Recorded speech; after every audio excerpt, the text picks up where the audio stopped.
Hello and welcome back to Potionomics. Let's continue where we left off, which was just sold a bunch. We reduced our stress all the way to 0 because we got the most powerful stress reduction card ever. I wish we had that sooner. Let's pull this back.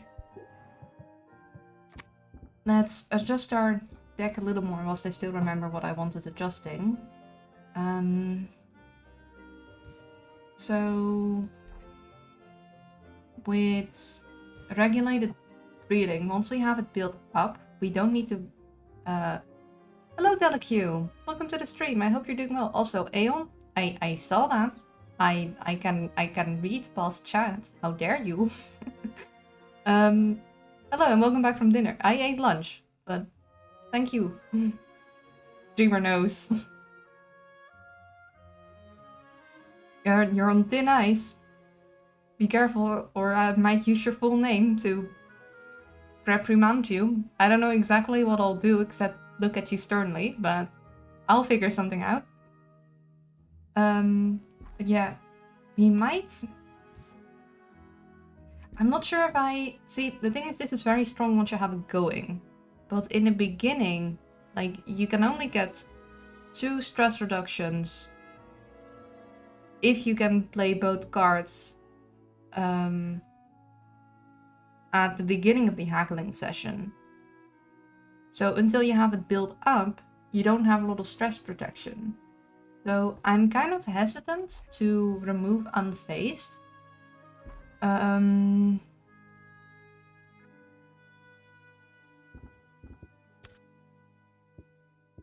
I want better interest rating cards. The problem is that, see, say I wanted to run emotional intelligence, I'd probably want to run that with Exit's thingy that'll make it repeat the interest that it gains, the catchy tune, because what we could do is have both catchy tunes, have emotional intelligence, have that be our basically our only interest raising cards, and then build completely around it. But I don't think that together would be enough to get all the way up to the top of the interest gained. And be kind of difficult to play around. Now, I would like... Craftsmanship is pretty nice. I'm not sure about artistry because it is double the price of craftsmanship, which means that it won't be reduced to 0 by rhythm, which I would like. And it isn't...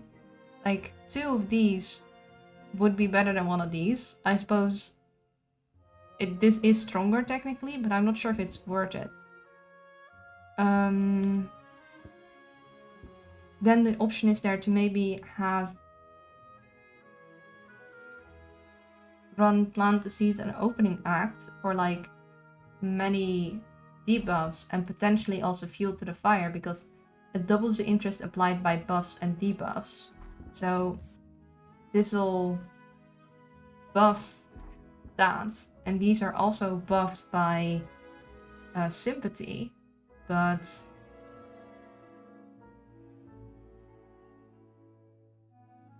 and if we run that, then it would be worth running emotional intelligence because we'd have a debuff going on. But I'm not sure about that.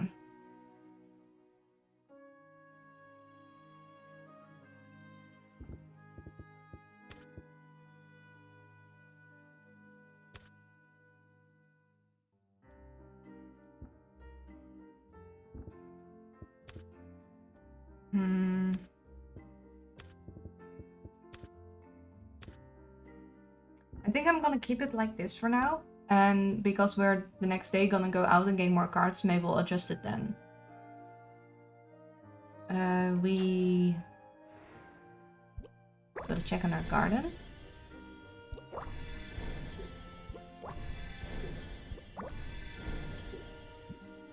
And give them new things. We can give them for 3 because we'll go overnight. So give him the very shiny shinies. Which are the ones we want to double?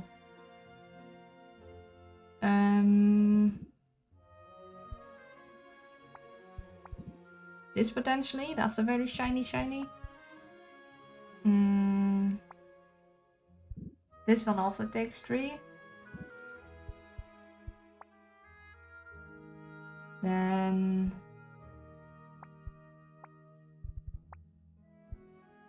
of course we have all the manas. I am thinking of potentially doubling the flower because we're going to... I mean, currently we're still sending a lot of people to the witch's place, means that we'll get more of the other stuff, but we're not likely to get much of these orchids, and we do actually use these orchids occasionally because they have 3 and they have a good thingy. So I'm gonna double this one.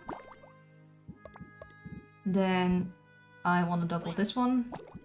I know it'll only take 2, but I just want more of that one in particular. Then we will... So this one will double. This, it's gold and it has 3 things, so this should take 3. Yeah, that's correct. And then we got purple. And for purple, I still think we want to... we do have a fair amount of them now. So maybe we double this one instead. Or do we double something else? Maybe you. We don't have a lot of you. You should take 2 though, so we don't want to double you right now. You'll also take 2, but I think I want you more. You should take 2. You would take 2. Do we have any purple that by any chance is like golden? Like a single purple? So you, by the shininess logic, would take 3. We have the least, so we're gonna chest it by... So it only has 1 Magiman type, but it has a golden shininess, which by that logic would take 3. Or is it like a combination of it needs to be golden and have multiples?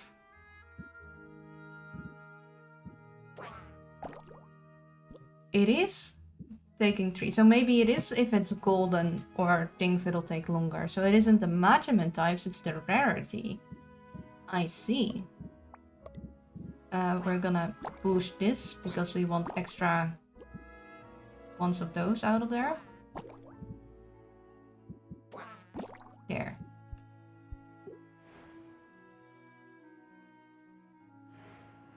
And then we're gonna grab our proofs, and we got a bunch of orders to fulfill.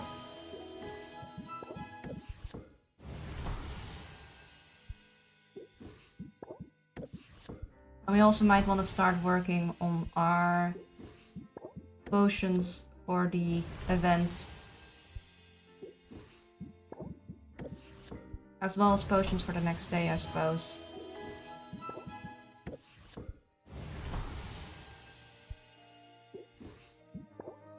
So let's see. Okay, I guess we have enough of these, so let's turn in the ones that we can already turn in.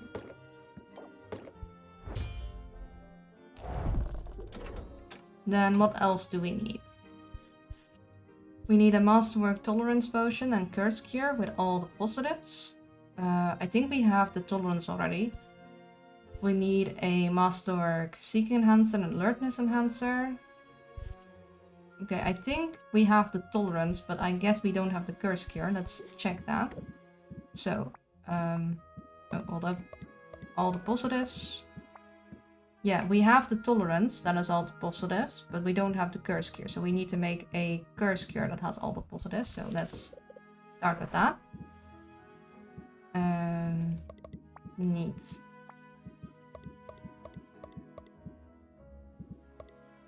Okay. Did we have a cheat sheet for you? Did we have a... Oh, that's the wrong button. I need to pull this up. Oh, health check. Hello, Patrick. Welcome to the stream. I hope you're doing well. Sip of water. And then we do a stress check. We'll go away for 10 seconds. 10, 9, 8, 7, 6, 5, 4, 3, 2, 1. And posture. Thank you. Hi, Luna. I just woke up. I hope you slept well. Good morning. And yeah, I hope you had a good night's rest. Let me grab my cheat sheet thingies. So I think I had a thingy for this. No, not that one. That one maybe? Yeah, I think that one. I guess I used this one up. I might have sold that one just now, didn't I? Okay, so hold up. We need 1, 2, 3 of these, 2 of these, 1 of you, 1 of you. We need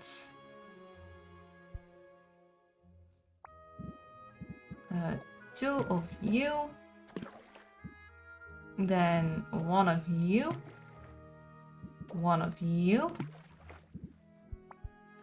You I am still needing. Then we need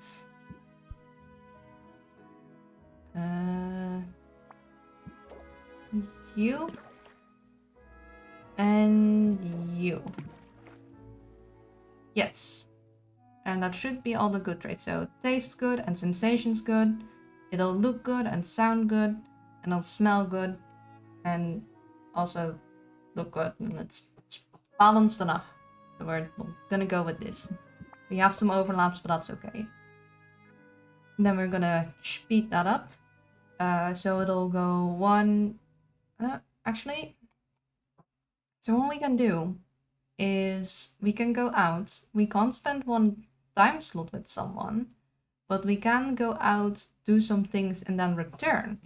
Which means if we reduce this all the way to only taking 1 time slot, we'll be able to make even more potions the next day, which means we'll be able to get through our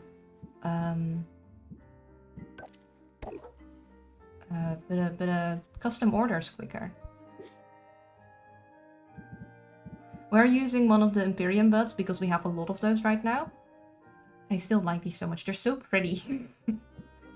To just space things out a little. Otherwise, I'd use basically the weakest ones I could to like not use up the stronger ones. But because we have so many of these, I'd rather use a couple of these than some of these, so I can more easier spread out the things.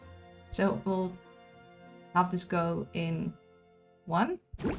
Then what else do we need?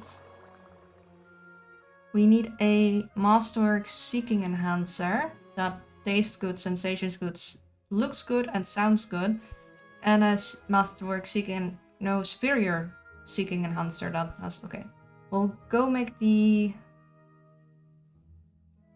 We'll check with these things, and if we have a Masterwork, Alertness, and Seeking, that's what we need first. So we'll go...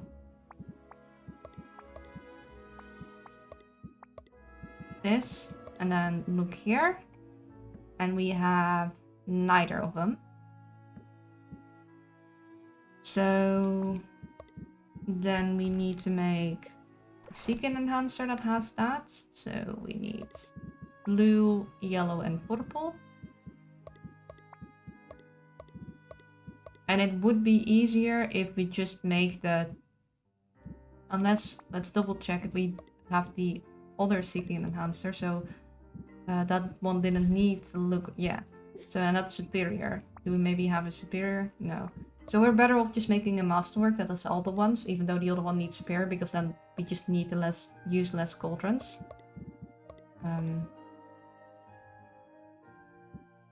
Double checking if I have a cheat sheet for that one.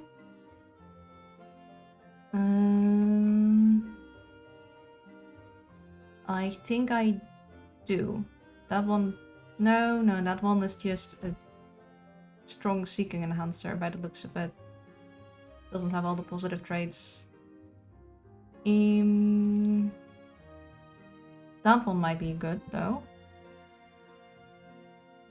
No, that one is just a very strong one.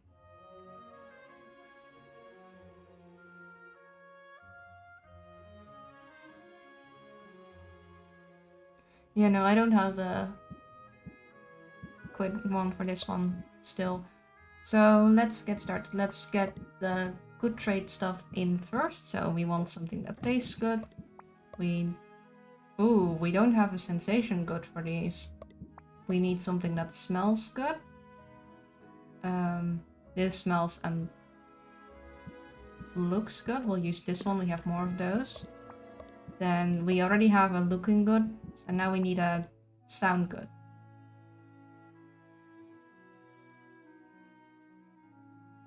D&D's for tomorrow, so I'm working on more campaign stuff. I've added fantasy mental disorder because I think mental health is greatly underrepresented topic in fantasy. Would an aberrant mind sorceress count as a mental disorder? That's interesting. Also, actually, I completely forgot to get back on something that was said earlier because I went to lunch just now. But apparently, Will said like a while back, but apparently one player managed to get a potion of invulnerability to become permanent, and so they immediately became unbeatable, much to GM's dismay. Which is like, yeah, the entire thing about potions is that they're balanced by the fact that they're temporary effects and they are usually like expensive to get, so you can't chuck them constantly. Because a lot of potions have actually pretty strong effects. Like, even if it wasn't permanent invulnerability, which is probably the strongest way you could like think that you could have permanent, but even just something that would be a strength potion or a speed potion, if it's permanent, like potion effects are usually decently significant because they only last for like a couple of turns. But having that constantly would actually make a pretty major impact. The only like permanent potion effect that I could imagine being like both a boon and a debuff for the player is like invisibility, because yeah, you're constantly invisible, so yay you for sneaking, but also that would be very difficult for any other situation. There's a huge blowfly in my room and I don't know where it came from. Ah, I hate when flies get in the room. They're so annoying. I haven't had it in a while now, luckily. I used to catch them with my hands and release them though. I would feel bad hurting them. Like, it's not their fault they're lost. But yeah, we need something that sounds good and something that sensations good, and we still need to get it to Masterwork, which is quite tricky. So, let's see. Oh,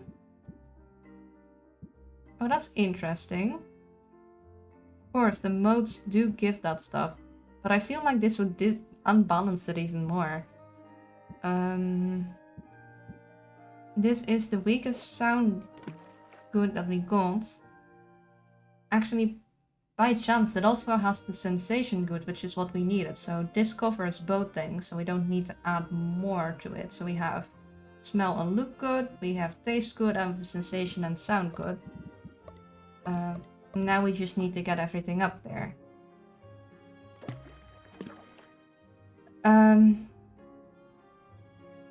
How about a permanent grease potion? I haven't played D&D enough to, or tabletop RPGs enough to know exactly what the grease potion would be, but that does sound like it would be pretty terrible for a player. I got CDD, Chronicle Dissociation Disorder. It's caused by seeing into the future or past too much, causing you to no longer be anchored in the present and perceiving versions of yourself from other points in time and other timelines to be just as much you as your current self. Events from the past and possible futures just as relevant as your current events.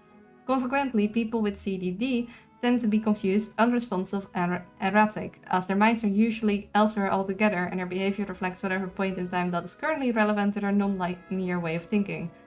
Oh, so they're just permanent tripping balls.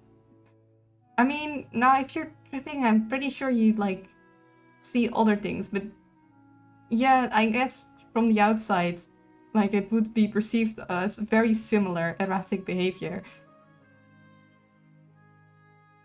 Oh, that would be so strange. So say they meet someone that is gonna be very likely their potential future husband or wife, but this is the first time they meet. But then you get like super familiar with them and touchy. And that person's like, stop, I don't know you. Whilst they're like, well, no, but we're married. Oh, that would be... That would be very confusing for the person that doesn't know what's going on, and just for everyone involved. Exactly, that's sort of stuff I have in mind for it. I love exploring concepts like that. It seems very uncomfortable for me. But then again, that's because those kind of mistakes or like slightly alterations of things usually in like shows are used for, I guess in a way you could call it cringe comedy, where it's just very awkward because of misunderstandings. I hate when they do that. But like actually exploring the concept would be fun. It's just, I don't like how it's often used, because often it's used in a way that's just very uncomfortable. Also, look, we have exactly what we need. We can just... These are very expensive ingredients, but this will be a very easy way to get up to masterwork. Like, look, we only need a couple and we need to get to here, so now we need to balance it. Might actually want to pull one out because we need more purple and more blue, but not more yellow, so I'm gonna pull yellow out of the mix for a moment. These will also be perfect, because it'll give more blue than purple, and blue needs to be much stronger. Now we need a little more purple, about 16 more. Sadly, we don't have a 16 purple. That's gonna be... But actually, we do have a 16 purple, as long as we add some blue. The only problem is that now we have a lot of extra blue, and we don't need that much extra blue. Then let's maybe move one of those out. That is a 22. What we could do is we could remove both these blues and add one of these lobsters. There. Now we still need blue. That's okay, we'll just add small amounts to balance it. So...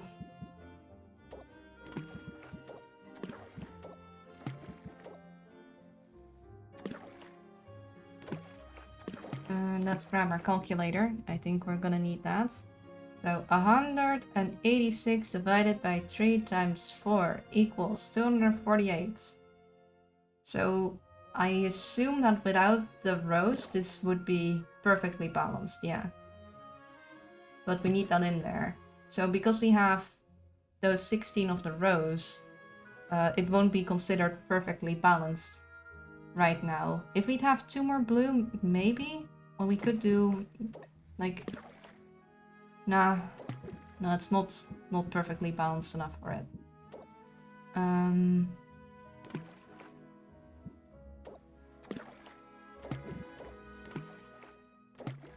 Sometimes you, like, previously have been able to get it perfectly balanced, even with a measurement kind that wasn't supposed to be there, but it needs to be really small compared to the rest, so I think the 16 is just a little too much. So what we might be able to do, we need to get it up to here and then have it very stable and we'll get the masterwork. So why don't we just add more blue till we... And this works. It is considered very stable. We'll get 1 more star. And we have all our traits in there. What I am going to do is I'm going to... Oh, no. I'm going to space these things out slightly. And I'm going to take a screenshot of it in case we need to make another one of these. So we'll call this all good traits, just to make sure that we can find it back. And then we'll speed it up. Good thing we have these strong ones, otherwise we wouldn't be able to get it down to 1. But now we can.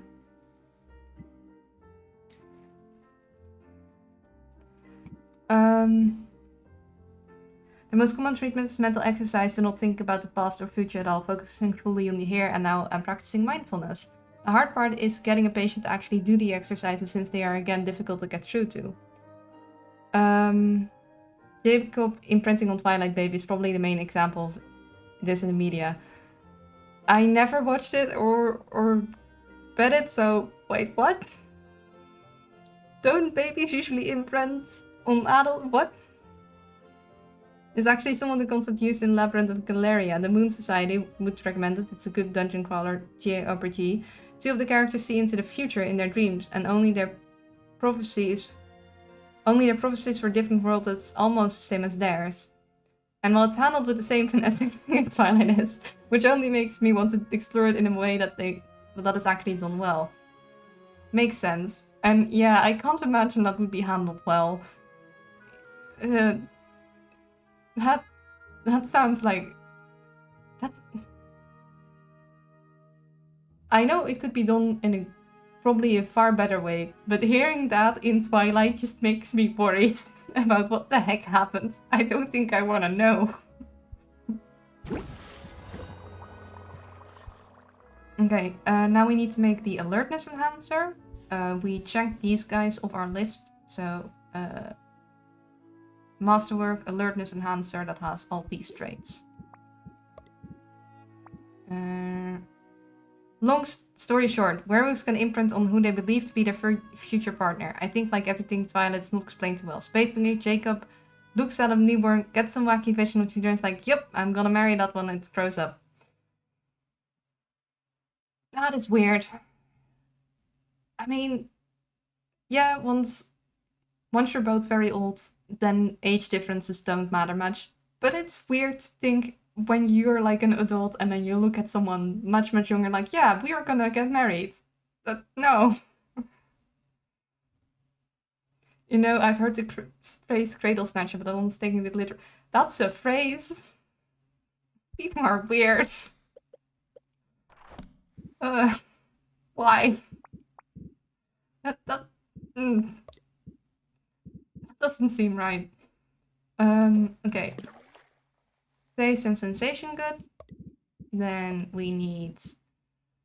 in that scenario, the sensible thing would be to distance yourself from the kid for the entirety of their childhood, and the parents would want them to do that as well because they wouldn't be comfortable having them around their kid. But you know, Twilight's not simple, so they let him stick around. Yeah... I think the sensible thing to do would be like... Indeed, because...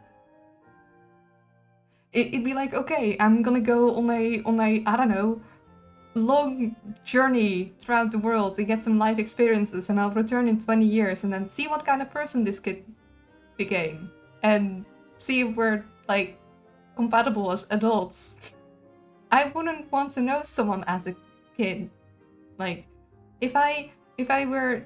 Because you see people that are together with, like, a 10-year age gap once they're older. I think that's fine. Like, once you're both, like, full-on adults in the same life stage, it doesn't matter much. But if I were 20, I wouldn't want to know someone when they were 10 as a kid and, like, have babysat them, maybe. And then once we're adults, I don't think I'd want to date that person. Like, that'd be just weird. Like, I knew you when you were 10.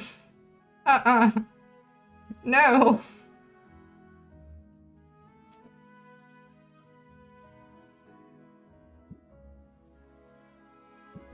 Some weird stuff.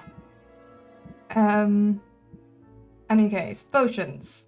So we could get smell good and looks good, but we actually need sound good, so we use this one. So then technically we have all the things fulfilled, but it would be pretty nice if we could have the smell good trait in there also. For just in case, like, we're gonna just keep these around for orders, so then we might as well just have all the positive traits in there. Actually, I just realized maybe I should have checked if I had a cheat sheet for this one. Do I have a cheat sheet for this one? I don't think I did, but I might as well check, because then it'll go a lot quicker.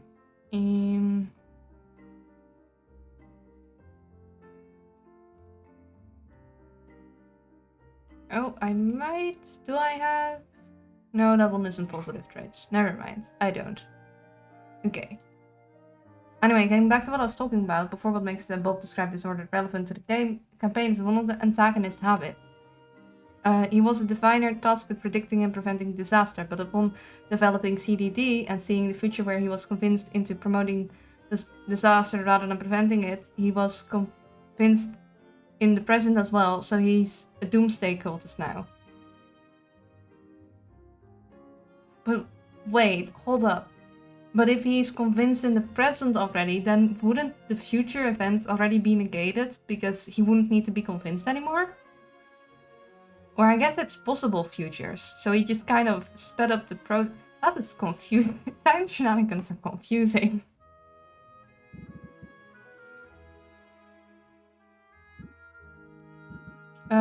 Okay, we need to get more blue for sure.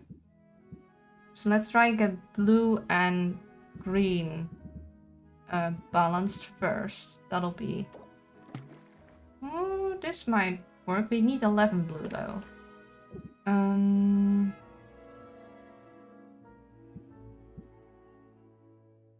He essentially fast-forwarded it through one possible character arc for himself. He saw his character art and he thought to himself, yeah, let's just skip to the good part.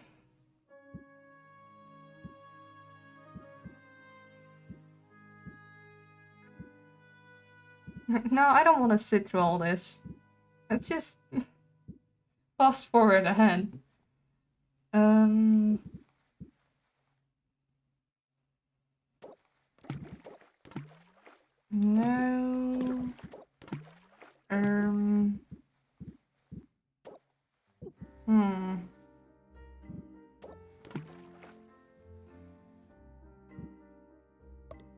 Hold up. Do we have... Because this one is smell good and look good. Okay, no, wait. We need the green one. That one is taste.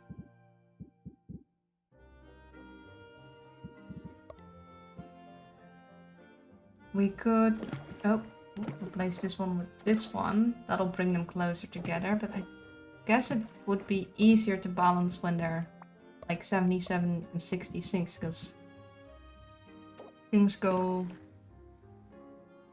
in those smaller steps generally. Oh, oops, I didn't.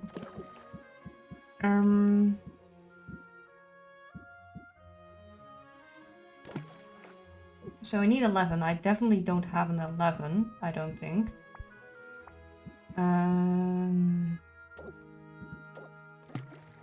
I mean, this brings them pretty close together. I think the game would call this good enough.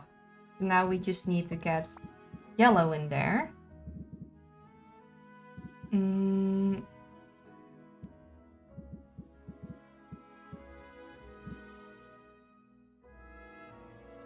Actually, hold up.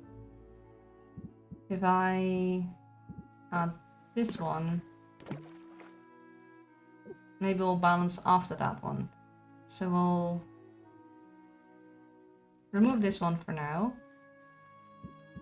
We'll add a couple of U's because we have a lot of them. And then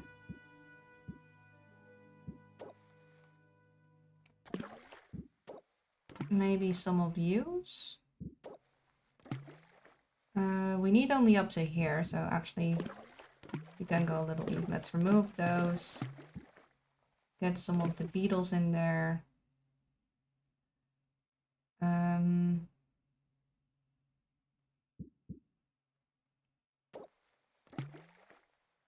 Then we'll try and balance green and blue. So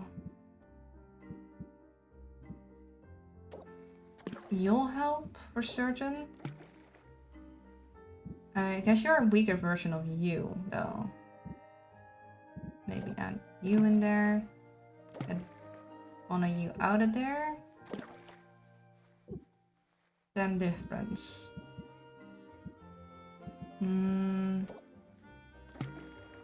There. Yeah, that'll work. Then we need to get yellow.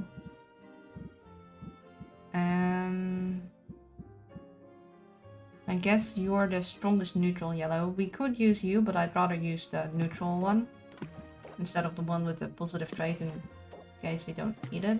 We also only need up to there. Okay, we're perfectly balanced. We just need a little more.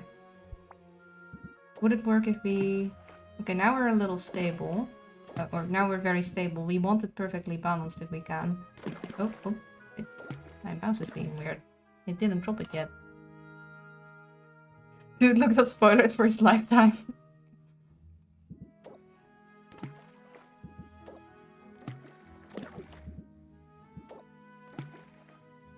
Okay, we need it slightly stronger than that. What if I...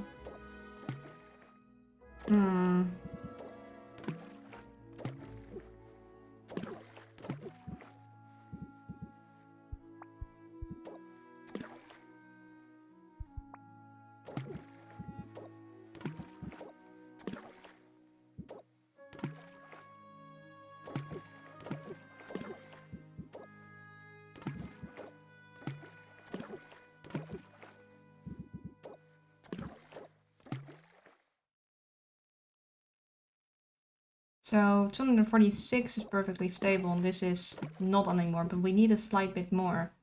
So we probably maybe need a bit more blue? How about we...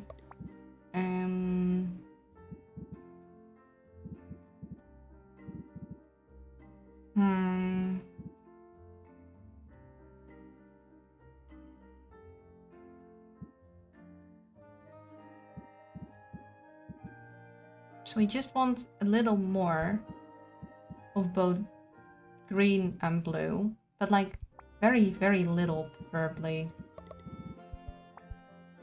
We don't have... Like our weakest blue is 12. That's not that small of an increase. We like only need an increase of just 1, actually.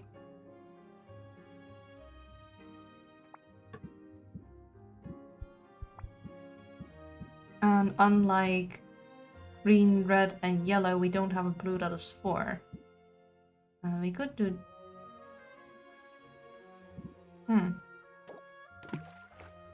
I'll add a little bit of green. We could remove you and add a little bit of... No.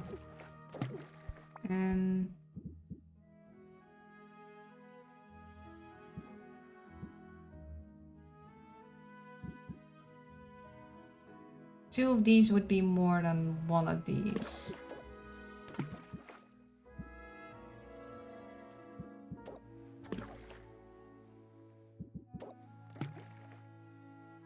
That is a little bit more than we had just now. So we could try and go with that. And what we could also try to do this. That'll bring the green to be lower than the blue, which is okay because we can boost it a little that way. And then what we do is we then add yellow.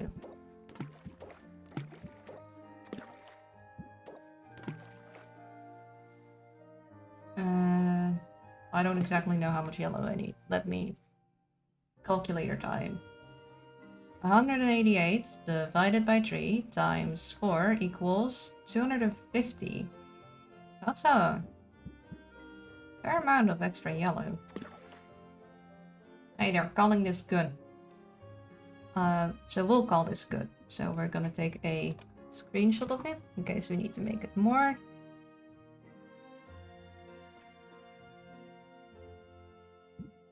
And we'll speed this up so it goes down to 1.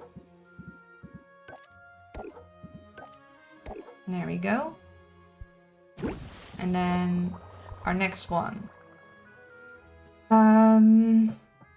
We are already making a masterwork curse cure that has all the positives that we can use for it, and we are making a masterwork alertness and seeking enhancer, so that'll work for it. So now we just need a superior radiation cure with all these thing, so let's check if we have a radiation cure of that type already.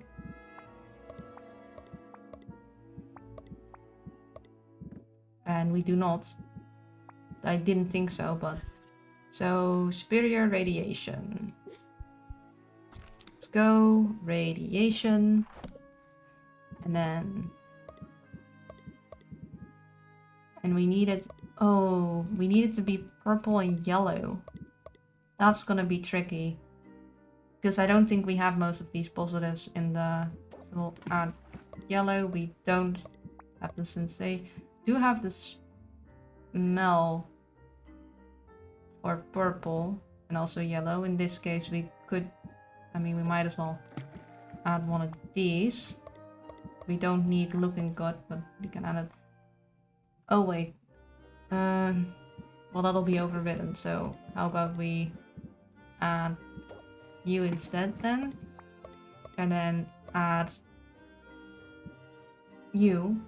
So we got sound, smell, and taste covered.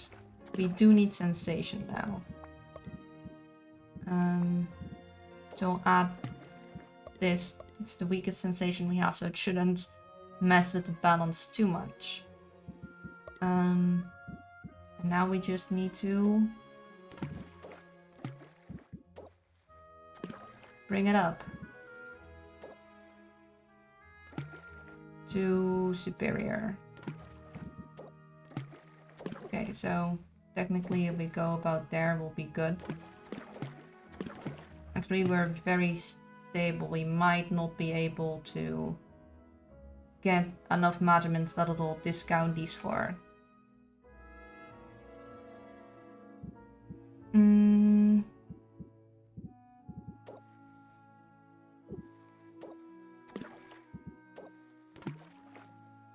Yeah, no.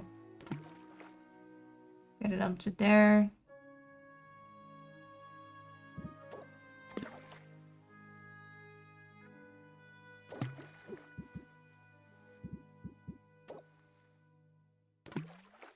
That's good enough for me, because this will go up to superior, and we have all the positive traits we need. We're very stable. We're not going to save this one. It'll be fine. And we'll go with two of you. Actually, there. And then one more thing. We need a Masterwork Speed potion that has all the positive traits. I know for a fact we don't have any of those, so we need first select this one.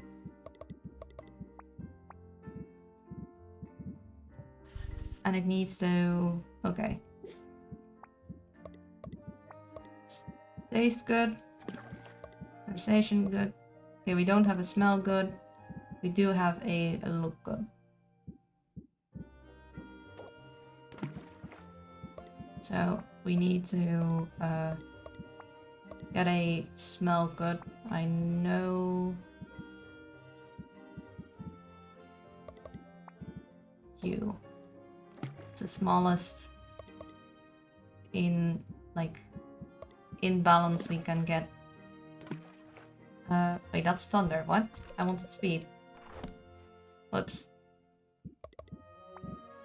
Well, that throws things off.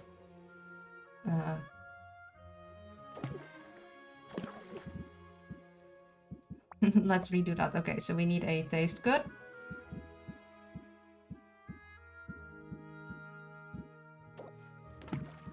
We need a sensation good, which we have right now. We need a smell good. That's also a look good. Yeah.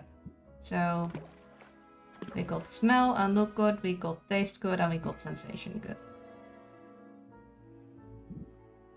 Now we just need to get the measurement amount up. We can...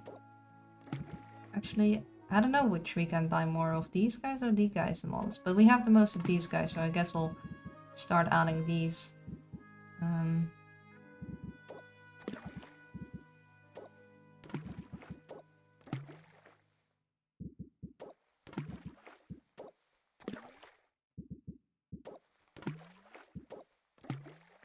Will we have enough measurements? Actually.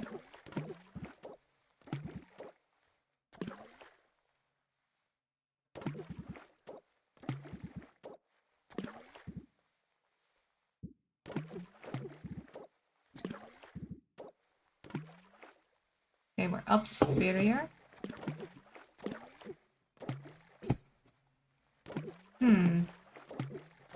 Gonna be kind of tricky, actually.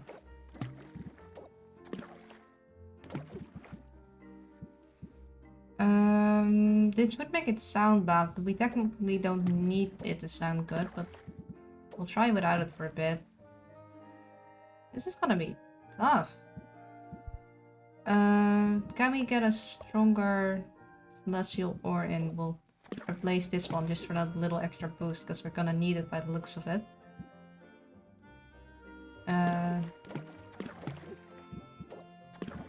More of these guys. We're gonna need more measurements. We don't have strong neutrals in the blue and the yellow by the looks of it.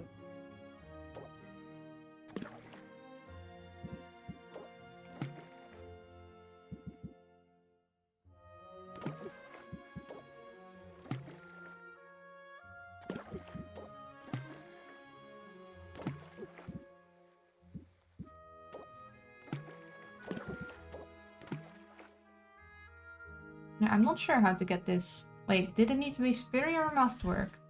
Oh, it only needed... No, wait, it did need to be masterwork. Oh, shoot. Oh, this is... I'm not sure if I can do this.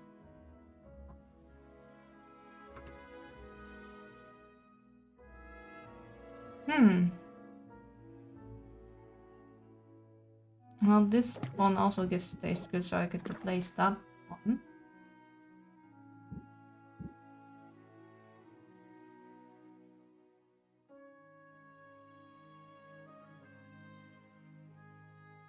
Wait, hold up.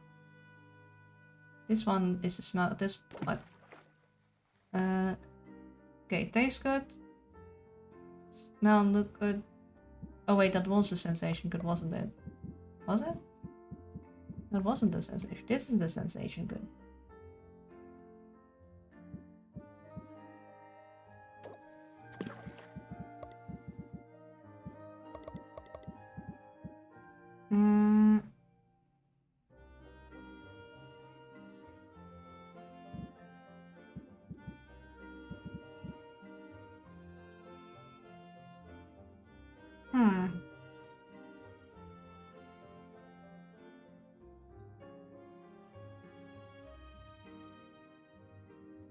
Okay.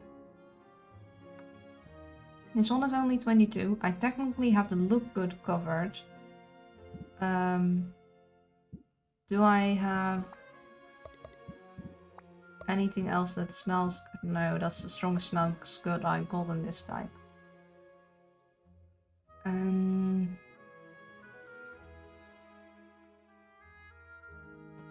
I need more measurements in there.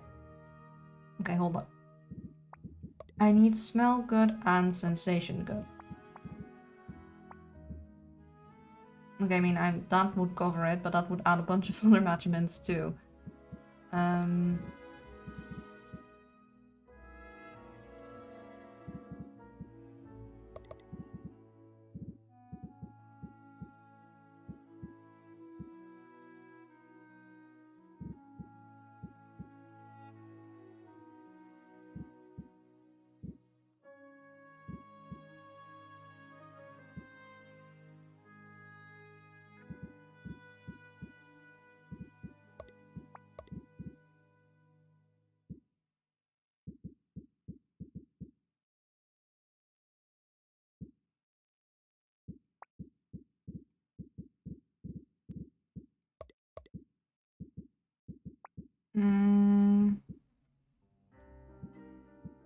Okay, this has a strong scent. That has a lot of... So this is a pretty strong sensation good, and it does add blue. And even though I wouldn't normally use it, I might replace this for this, so I can get over that measurement hump. And then I just need like a little more. Because we're very stable, we're not perfectly balanced. And we won't be with 22 red in there.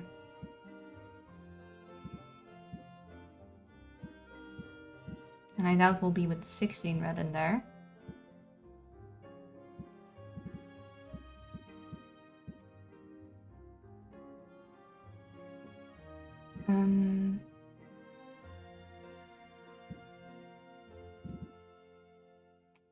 Or we could add this. This has even more. Will it unbalance it though? This is now considered stable. Not perfectly stable. We could remove one of you to replace it by one of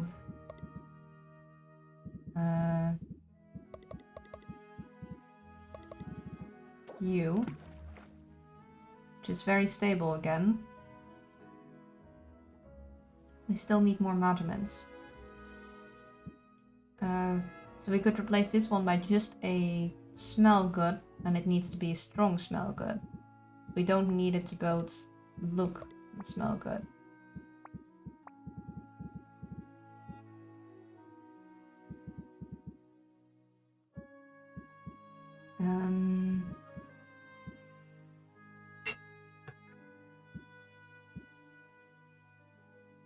This one is more. This does also add red again.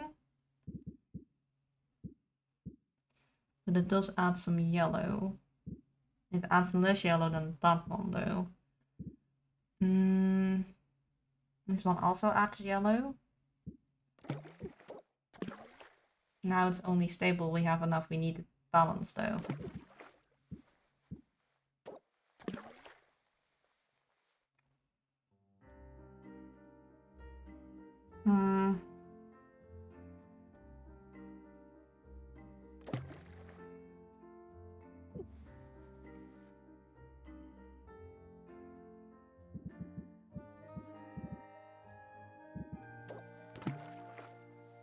It's very stable, but I need more measurements. Lip.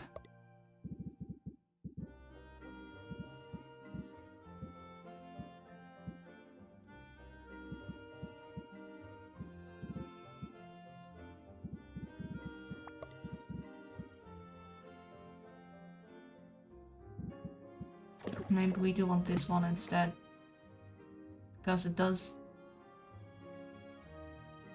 add less other types.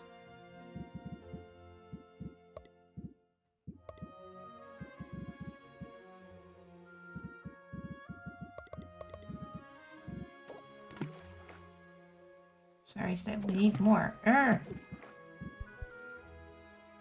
How can we get enough measurements in there?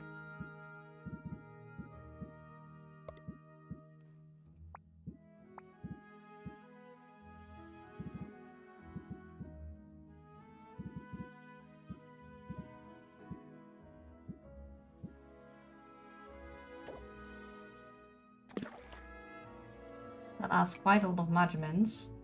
It is stable, but we need it very stable. We want it to the next tier. We'll need more yellow.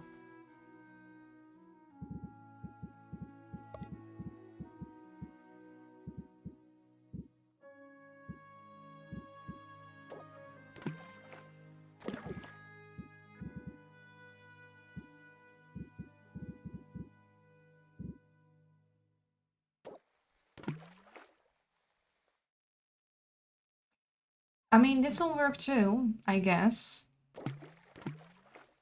Just putting in enough measurement types that it'll get to the next level on its own.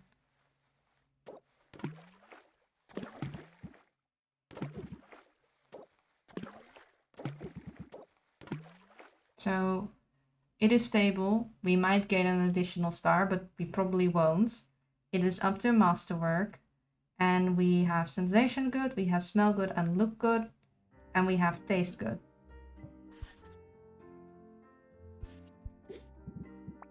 We'll just do this. And I will need to speed it up. It's down to 1.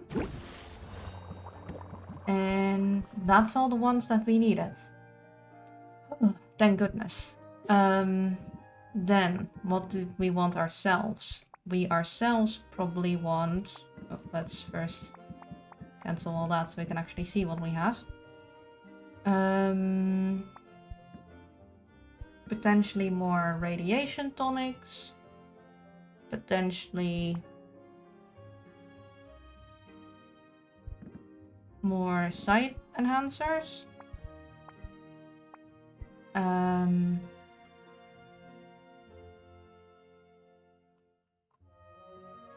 And weaker versions of other potions. Let's make those weaker versions. No, we'll know what places we want to go after we go out briefly, because we can send people out. So let's first make the things that we know we're very likely to want more of, which is we generally always run out of speed potions. So let's make those. Actually, I already have speed potion already. Did I make a cheat sheet for that one? Perchance?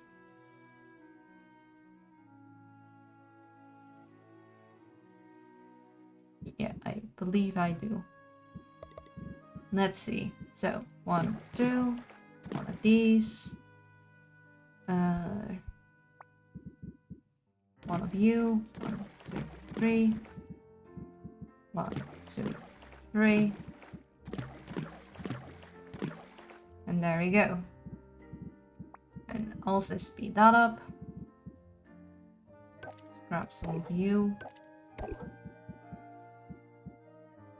Actually, there. And then... Oh, actually that was small. I keep mistaking that last barrel for another cauldron. On one hand, I really enjoy potion making. On the other hand, it does sometimes drag out a little. Like at the end game when you have so many cauldrons to fill. It starts getting a little tedious. Then we travel. We check up on our heroes. I guess we could have sent everyone on a tree. Nice. Oh wait, we can do a rank. No, wait. If we do a rank up now, instead of immediately returning, we'll skip the night. We want to return immediately for our potions, so we can make another batch.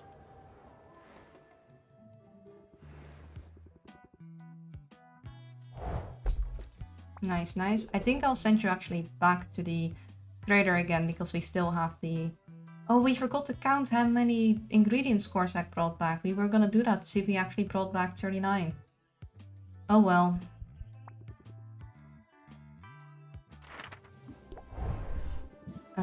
We wanted a Grand Curse Cure for you. Oh, that's the wrong one. Superior Shadow Tonics. A Health Potion. Oh, you might actually have just too little for that. Maybe I don't send you here then. Maybe I send you elsewhere. Let's check on Mint first.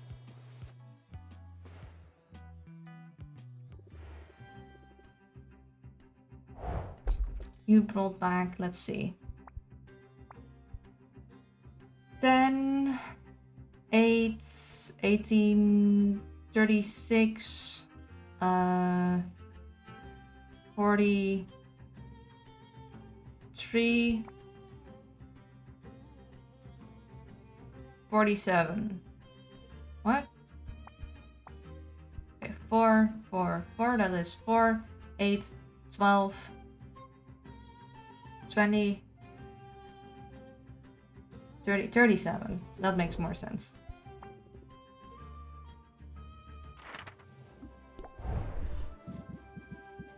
Gonna give you one of those. And one of those. And one of you guys. And this will take 6, but we have overnight, that'll be 1, 2, 3, 4. We do want a slight speed up, but not a full one, so we'll give a greater speed potion. And stamina, that is indeed 37, so she did fill in the whole thing. We'll give a sight enhancer. We'll need some extra health. And we'll need mana. Yes. Let's see.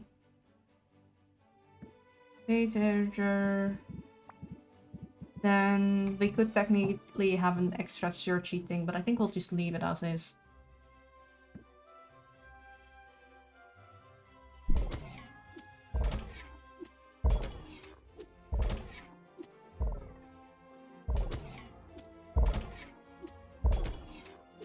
There we go. Perfect. Thank you, Mint. Then we'll send Zid and Corsac out.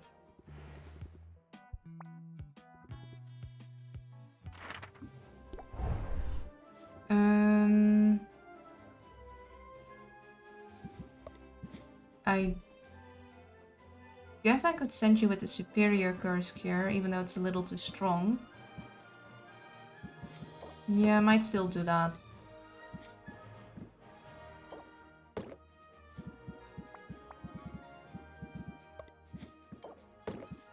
Health check. Taking a sip of water. Thank you, Shadow. Appreciate it. Or sip of tea, not water. Then stretch and look away. 10 seconds. 10, 9, 8, 7, 6, 5, 4, 3, 2, 1. And posture. Anytime. I appreciate it. This is your first test. The chat message here. Welcome to the stream. I hope you're doing well. I'm way outside of my normal hours, too excited for Sons of the Forest. Oh, tell me about it. I don't think the name doesn't ring a bell, so I'm not familiar. Or maybe I'm just forgetting something. I do tend to forget stuff sometimes. It's extra carry capacity. We don't need another mana. Actually, if we don't need any more, we could like just remove the tolerance and be good. Sons of the Forest is the sequel to the survival game The Forest. It releases at noon for me today. Oh, I have heard of The Forest. I haven't played it though. I didn't know a sequel was coming. That does... I mean... Wait, hold up. If it's at noon for you that day, does that mean you usually just sleep in really late, or have you been awake all night? Oh shoot, that's the day? Hello, Crispy. Welcome to the chat too. It's also your first time. And I guess it is today. Well, I get why you'd be excited for that. It's... yeah. Sorry, I can't find the words right now, but that does sound very exciting. Also, I work night shift security, so typically I'm asleep all day. Aha, that makes sense. Oh, let's go, that's sick. Yeah! It's always fun when a new game is coming out that you've been looking forward to. Or just getting a new game in general. Whenever I get a new game, I tend to play it a lot. Just get so excited. I'm so hyped. Glad to hear it. I think we're good like this. I don't think we need more, do we? Oh, speed potion. Duh. We do want a speed potion. I knew I was forgetting something. Because we do want her to be back in the morning so we can send her out again. Of course, you could argue that a whole, like, tolerance potion would be a bit too much for that, but we can't really make a weaker tolerance potion, so we'll just have to take it as is.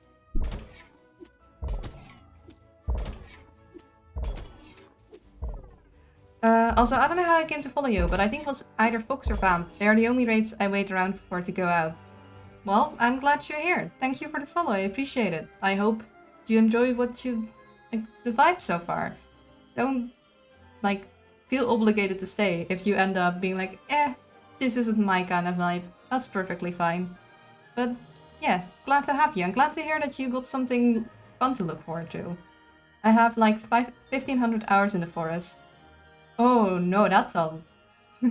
I mean, I do get that. I have games with that much hours into it too. That means that it's like really, like just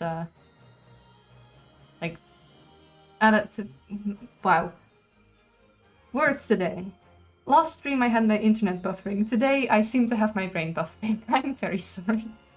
It's always fun when you find that one game that you just can keep coming back to because you enjoy playing it. I might reach that number in Dwarf Fortress eventually with how I'm going. Not yet though. I'm not sure if I have one game that I have that many hours in, actually.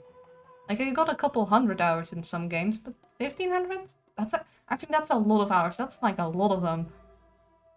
It's hard for me to turn away, so unless there's something really out there, I will probably pop in and out. It's hard to turn me away. Oh, sorry, I read that wrong. Well, glad to have you. I found Luna because a random Rimworld YouTube video I could recommend. Oh yeah! That's so crazy to me, because my YouTube is so small. I wouldn't imagine YouTube, like, recommending my videos to anyone. Ooh, Rimworld. I will come back to that. I actually, last sale, the last DLC I didn't have yet was on sale, so I bought it. I forgot the name, because buffering brain today. I can't find the words. Ideology. It just took a couple moments of loading. Eventually I'll get it. Ideology was on sale. And I've heard a lot of good things about it. Like, each time I see someone play RimWorld online, I'm like, oh, that thing looks fun. What mod is it? And they're like, no, that's just Ideology. I'm like, of course it is. It's always Ideology. But yeah, I will get back to that. I'm just currently occupied with Potionomics, which I already have the next game in line, and Dwarf Fortress. The game I have the most hours in is Gary's Mod. That is, I don't have that game, but that is a very fun game. I have seen it be played. I have 3,700 hours in it. That's okay. That's an insane amount of hours. I ran a Halo RP server and a Star Wars. I can speak. RP server. I know, cringe, but also the best summer vacation of my high school. We were all kids once. We were all teenagers. That honestly sounds like great fun to me. Like, that sounds like genuine, just childhood fun. That's yeah. Once you're older, it's like, oh, I really did that, but I don't know. That sounds like a good time. It sounds like it would have been really, really fun. And yeah, that sounds also like a really good summer and a really nice thing to look forward and we could, like, just, I don't know, that genuinely sounds like it would have been very fun to me, even though I wasn't, like, as a teen, I wasn't either of those franchises, but it does seem like it would have been just enjoyable. I personally found I had the most fun in games when I had other people to play with. I think the only game that I could rival you guys in with those hours would be Minecraft, because I was a mod on a lot of servers. So I didn't come there to play through the whole game. I mean, I did that once. I came there just to hang out with folks. I can't check how many hours I have in it, but I imagine Minecraft is the one game I have, like, that many hours in. I must have spent, like, hours every single day after school on Minecraft, now I think about it. Okay, speed, stamina, I think I got everything. Oh, I love Minecraft, but I'm one of those people I find myself modding it way too much. I did end up going with a lot of mods in the end. Vanilla gets a bit stale, but then again, even with mods, it's most fun to play with friends. I tried going on a modded server recently from another friend, but after you've been out of it for a while, having both new mods and, like, the newer Minecraft versions is a lot to learn in one go. I still fondly remember the story of how you became the Cake Queen. The Cake Queen story was amazing. I can't play Minecraft without mods these days. Yeah, I can imagine. For me, It might be funny actually one day to go back to play Minecraft, the newest version, and see me just stumble through it as I am completely lost on how most things work and on the new fighting mechanics that I never got used to because, look, just hit things fast is what I am used to. I make mod packs for my friends still, and now they want me to make one so they can have a brand new... I don't know what that... Server mod pack? Is that what the abbreviation for? I find angry ranting funny. Invite me as well. I remember you pitching that idea long ago. Yeah. Survival multiplayer. Ah, I see. I have always been bad with abbreviations, and I think I always will be. Actually, there's nothing new I really need to buy from Quinn. So... let's head back. Actually, we did want to buy some stuff from Saffron.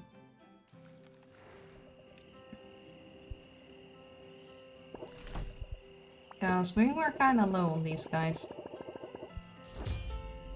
It's fine, I just abbreviate things because I'm a nerd. It's all good with me. It's just, I might need to ask on.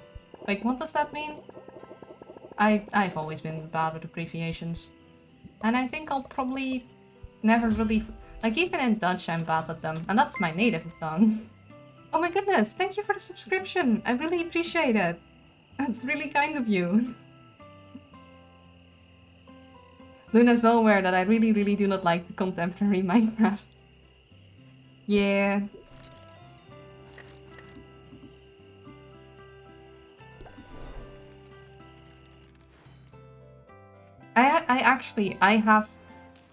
I never used to have this problem as a kid. It's still very new to me. I have the problem of having too many game choices. I've never had that before. It's such a weird feeling. I feel so spoiled. Since I've been streaming, people have been very generous and have been giving me games. Like, not crazy amounts, I think by most people's standards, but crazy amounts by my standards. And it gets especially difficult when people use the same abbreviation for different things. When I heard someone using CBT as a means of treating their depression, I was very confused for a while. Well, that's amazing. What does that stand for? Is that safe for Luna?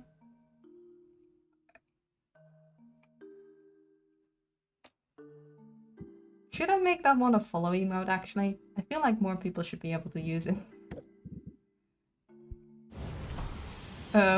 One is not safe for Luna. Okay. Well, though there might be. Well, if it's a treatment, then I think it would be. I mean, maybe I shouldn't be getting it, but...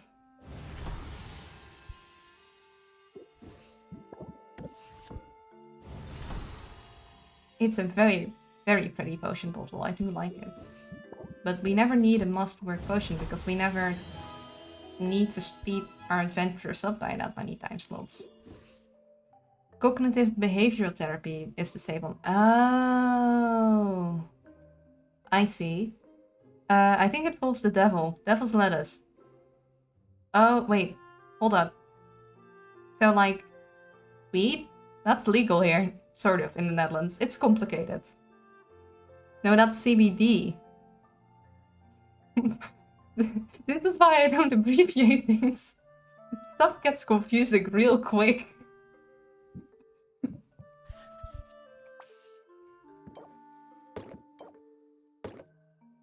It's not here. That's why I thought it was CBT.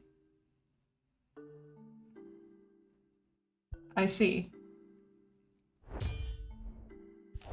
That's fair. Don't get those mixed up. CBT is not safe for Luna. Okay, then we won't go further into it, because some things I don't need to know.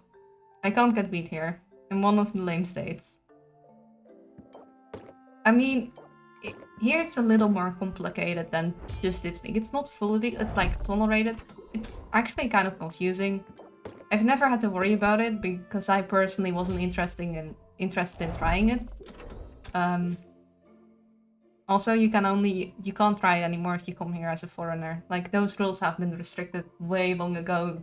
Since people got a little too high and made some stupid decisions, people were like, nah, we don't want to deal with people just coming here for that. It's a whole mess. Not safe for anybody. I don't know which one, but I'll trust you on it. I mean, I can't get it even for medical purposes. And they thought I had glaucoma for a bit, but thankfully it was just a scare. I was fine. Ooh. That's with the... That's something in your eyes, isn't it? If I remember correctly. I'm glad it wasn't actually that, because... Yeah. I'm glad you were actually fine, but that does seem very scary. Let's see. What potions do we need? What did we need more of? I said that I was gonna check what weaker potions we need for the other things, and then I ended up forgetting. So let's just make...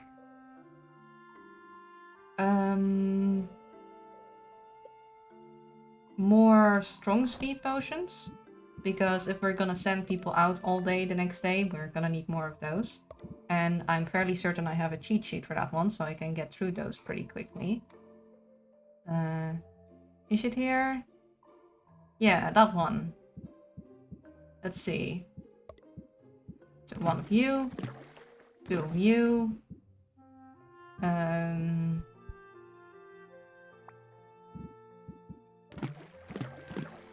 Couple of you. You. And there we go. And then we speed it up. So it'll be done the next day, which will be 3 time slots. So we'll go give you that and you and you.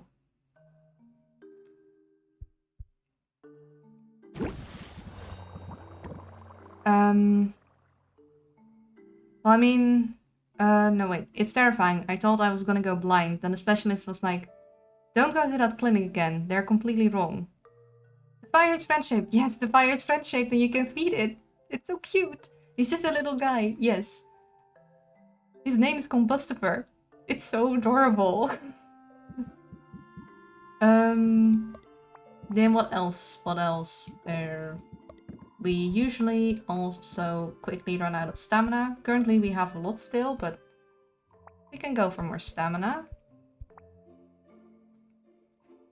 I adore him. I need one of my own. Calciferns?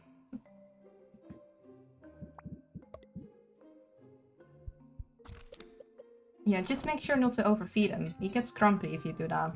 Also if you poke him too much. He'll eat your steak. Did I must have had a cheat sheet for this one, right? Let me see. So we can get through this one quick. No, I'm pretty sure that one was for all the positive traits. We don't need that. Did I not have a cheat sheet for this one? I guess not. I never know which ones I have. It does go faster with one. Add a couple of these. And then a bunch of red.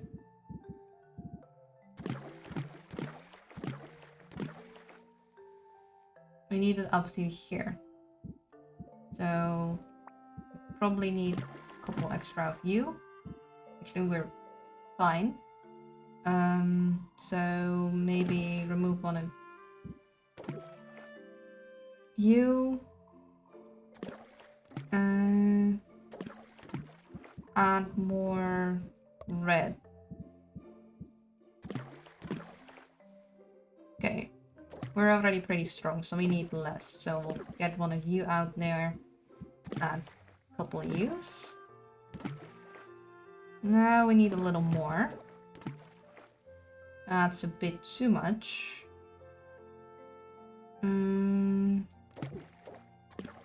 What about there? That's good. Just need a bit more red. Perfect. And then we need to whittle it down to 3.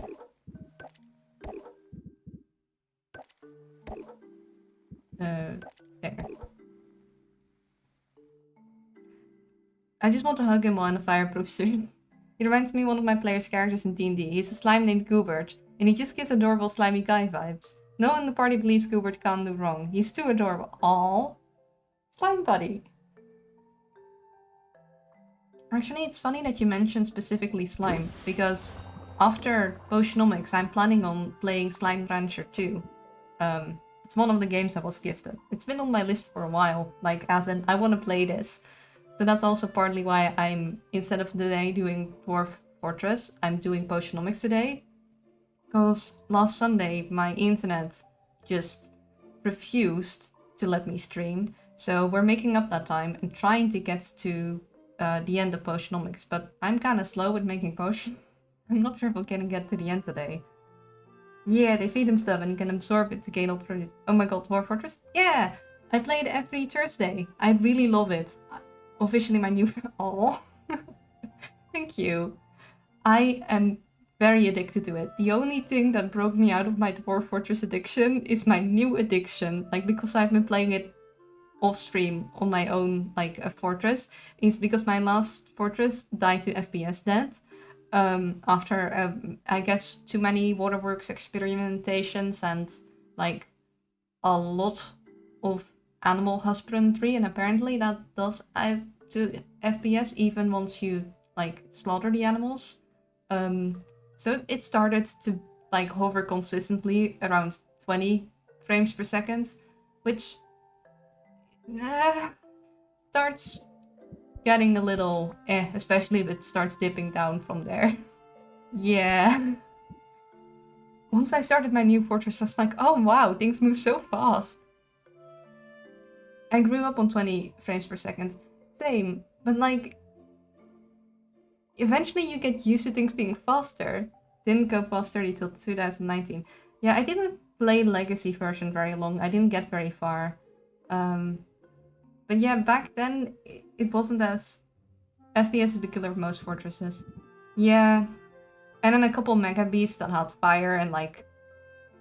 I guess a couple water projects made it slow down too much. Like, if it had been a steady 20 FPS, I think I would have been fine. But 20 FPS was kind of the usual. And then when something happened, it would dip down to sometimes like 10 FPS or like 8. And not for too long, but it started stuttering. Back in my day, we have the Atari and the NES.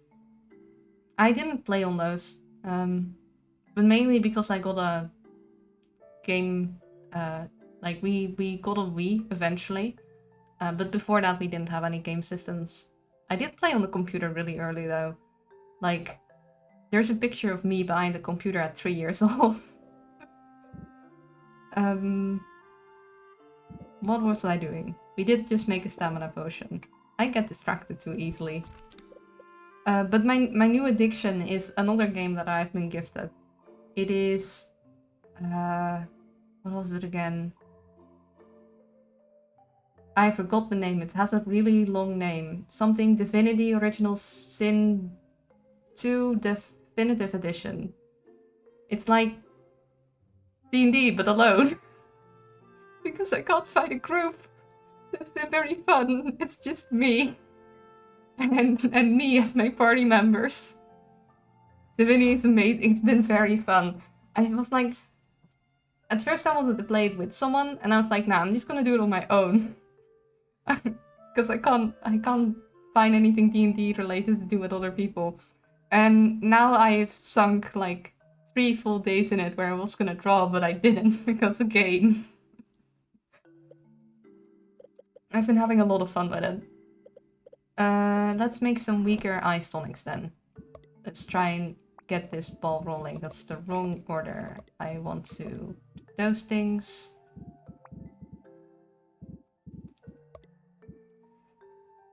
Let's just start adding stuff.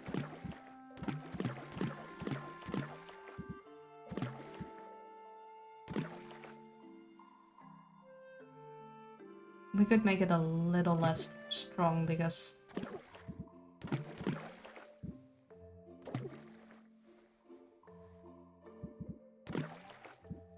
Need a little more.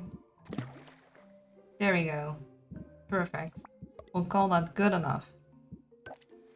And actually, we needed 3 long, so this'll work just fine. Bro, I run D&D twice a week, every week, but it's 4 different sessions. Dang! It's been on my wish list for a long time. I haven't bought it even after many tempting sales, though, because I'm already this unproductive. I don't need more distractions. Yeah.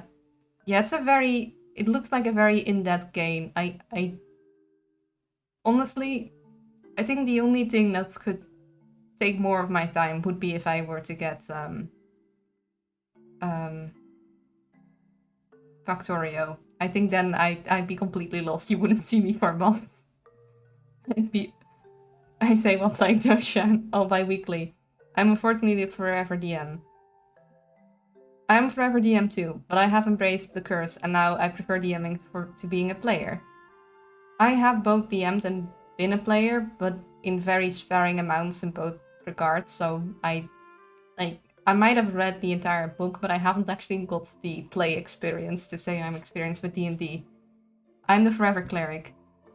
I mean, I tend to go for the cleric role when it comes to most video games and tabletop RPG. I like healing people.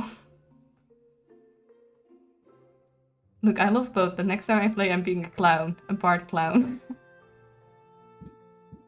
That sounds like fun chaos. Like, as long as it's the right kind of campaign for that. Yeah, it could be a lot of fun. I don't know exactly actually what class I prefer because I haven't had the time to experiment much. I learned to appreciate it more after playing some games as the player and sitting there feeling frustrated, thinking I could make a better story, or I could do this other thing better. I would probably love to be a player to a DM that met my high standards, but as it is, I'm content being the DM and striving to meet them myself. That's fair.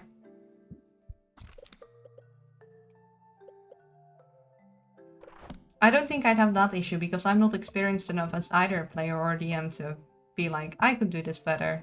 And just me. I just be there along for the ride and hope I don't hold my party back too much.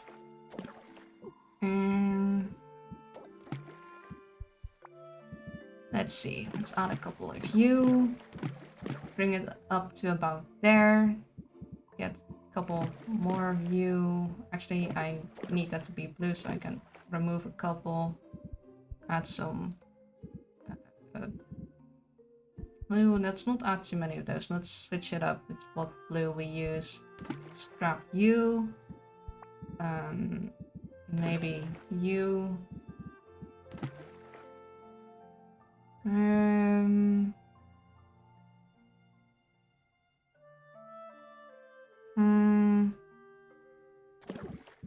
I guess we do want to grab some smaller blues. Now we need... This is just... Fine. Actually... Guess let's split up a green in a bit. There we go. Perfect. Then speed that up.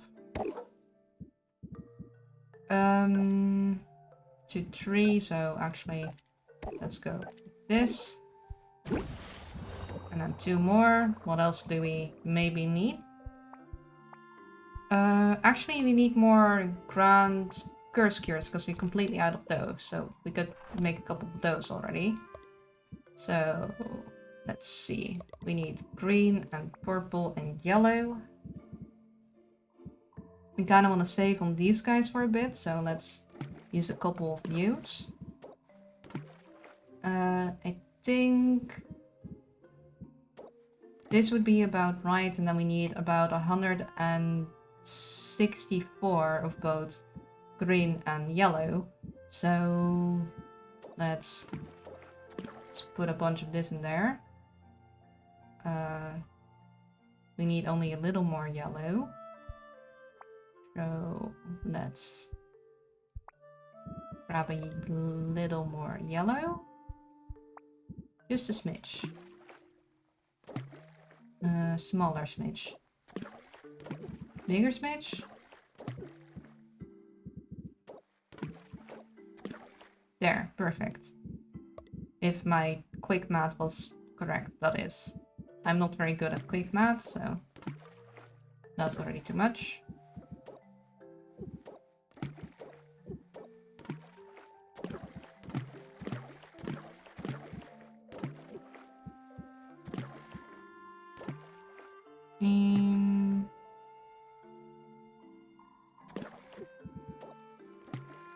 Close enough. This is slightly more than we actually need. So how about maybe we replace one of you with one of you? That's good, but now we need these guys to be a little less, so how about we that. You go down. Okay, but now we have a little too little.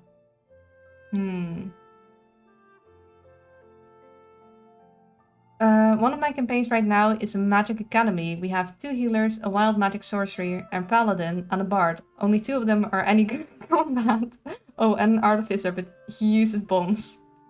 Also, I have too many character ideas to ever get into use them all. And turning some of them into NPCs is therapeutic. Fair. I'm the open world kind of DM, who will give a whole world I can't railroad. I stay goofy just before destroying my players' hearts. I'm more likely to drive you insane than kill your character. I don't really take notes and never actually write my worlds out. I leave no chats in Discord for the players. Makes sense. I think Will has a slightly more orderly way of planning things. He's like he's a writer, so I think it's because of that. I don't know, I think that's how it is. I don't exactly know how he sets up his games.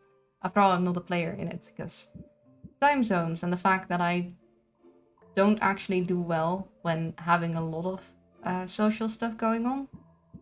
I sadly get tired very quickly. Otherwise, I do way more things. So we need a little more purple. So what we can do is we can add a smidge to that. And then we add a little less to here. So now we need 157 actually. Fair enough. I D&D too much, but I enjoy too much. But I enjoy too much to not D&D so much. Well, it's also a way of socializing, so I don't... Personally, I don't think it'd be too much quickly.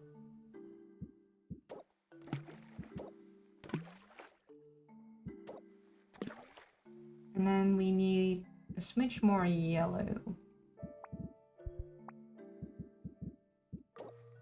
Aha! It is perfect. Wait, hold up. We're gonna make a weaker one. Flip. We were gonna make a weaker one, not a stronger one. I completely lost track. Well, I guess we have more strong ones now. Whoops. I don't want to throw away all our fiddling.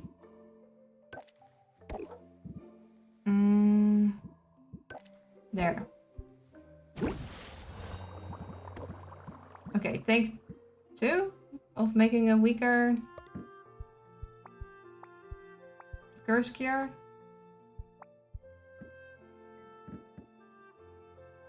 Now we'll have an...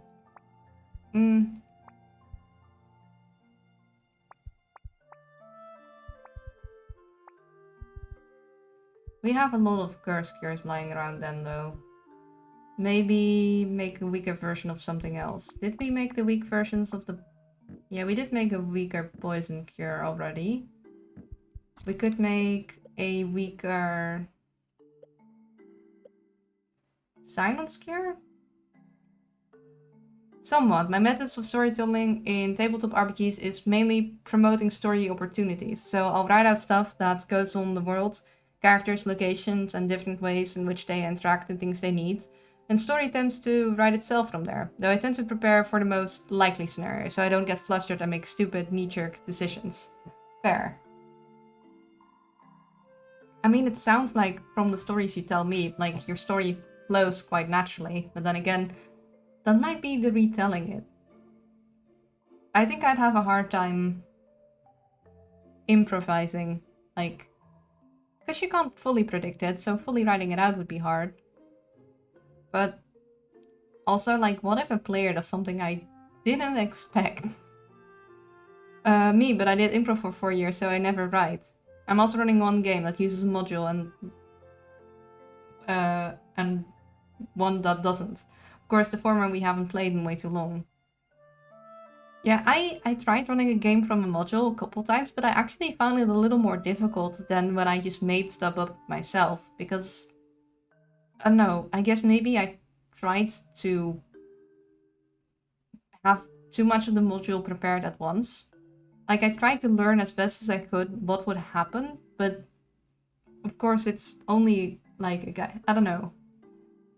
I found it harder to then deal with when players went to do things outside of what the module had prepared. I was like, well, this wasn't in the module. What do I do now? Well, I find writing linear stories for D&D will never survive the plays. Yeah, I think that is the one thing that is universal, is that a linear story will never survive the players. It just won't.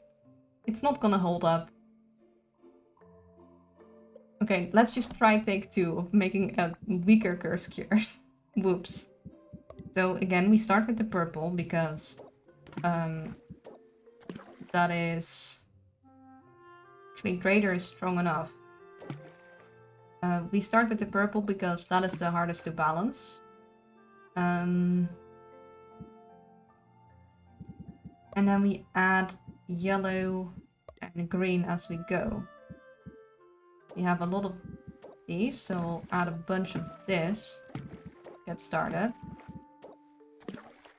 Hold up, I want to double check something. Okay, we want grand, so we'll go up to here with the greater curse cure. We'll use up a bunch of these guys. Actually, hold up. We already are strong enough. We don't need that much purple. My bad.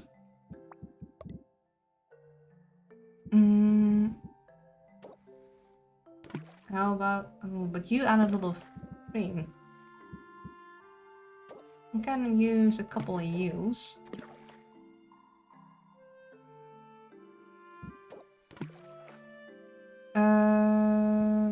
Wait, hold up. Okay, we only need up to ground, so we need up to here, which means... There...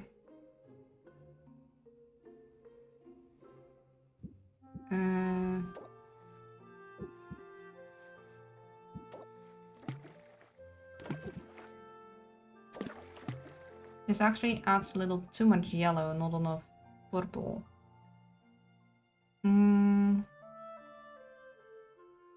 So we need more purple than this. Okay, hold on. We just use you, and then we use a bit of you. And then we go...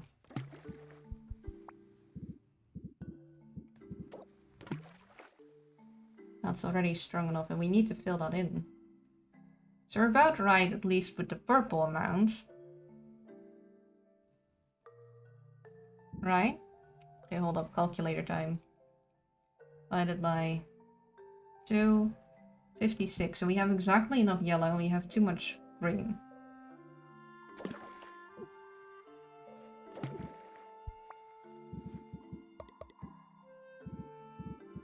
Green.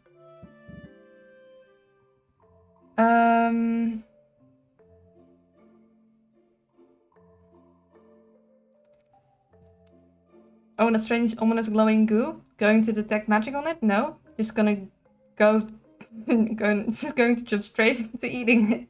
For instance, Habernatch, the self-proclaimed Spider King, is having a territory dispute with a tribe of lizard folk. The players can choose to side with either faction or try to mitigate and find a peaceful solution.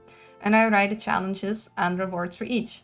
They can also choose to not get involved, and then I prepare the consequences of that too.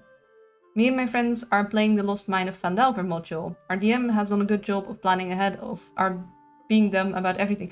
That's actually the specific module I tried to run twice, I think, and I never got very far. Exactly how Goobert is, but he's too cute to get mad of.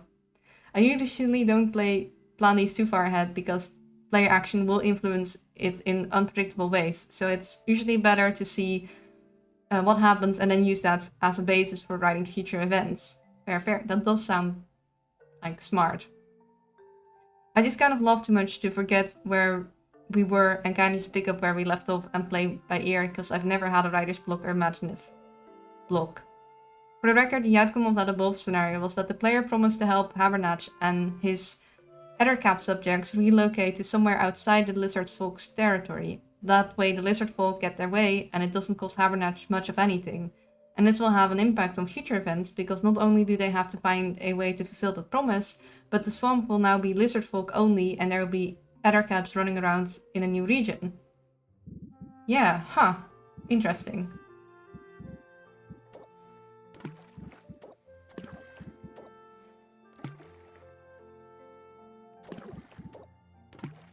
Okay, this is perfectly stable, but now we actually have to little. We need a little more purple on that. So, good to know. That sounds really interesting.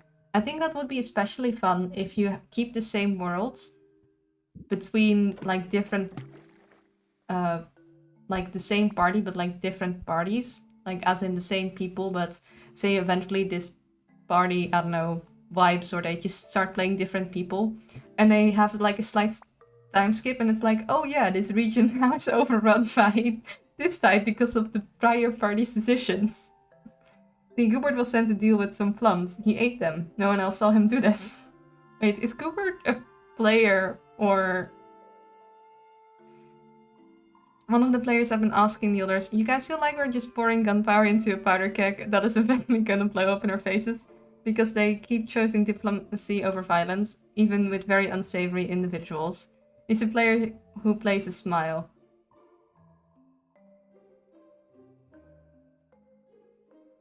Wait, what? Slime. Oh, I see. Like, I wasn't sure. Okay, that's fun. Swipe text got me oofed. And I think your player put it very aptly. That'll eventually go wrong, I think. It'll be very interesting to see how it goes wrong, but I don't think their instincts are wrong. Eventually, the powder keg will go kabloomy. And let's add a couple of hue. That might be enough purple. So let's try this balancing again.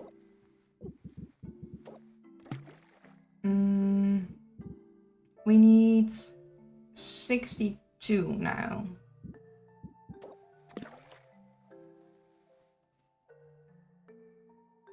And then we need a little more yellow.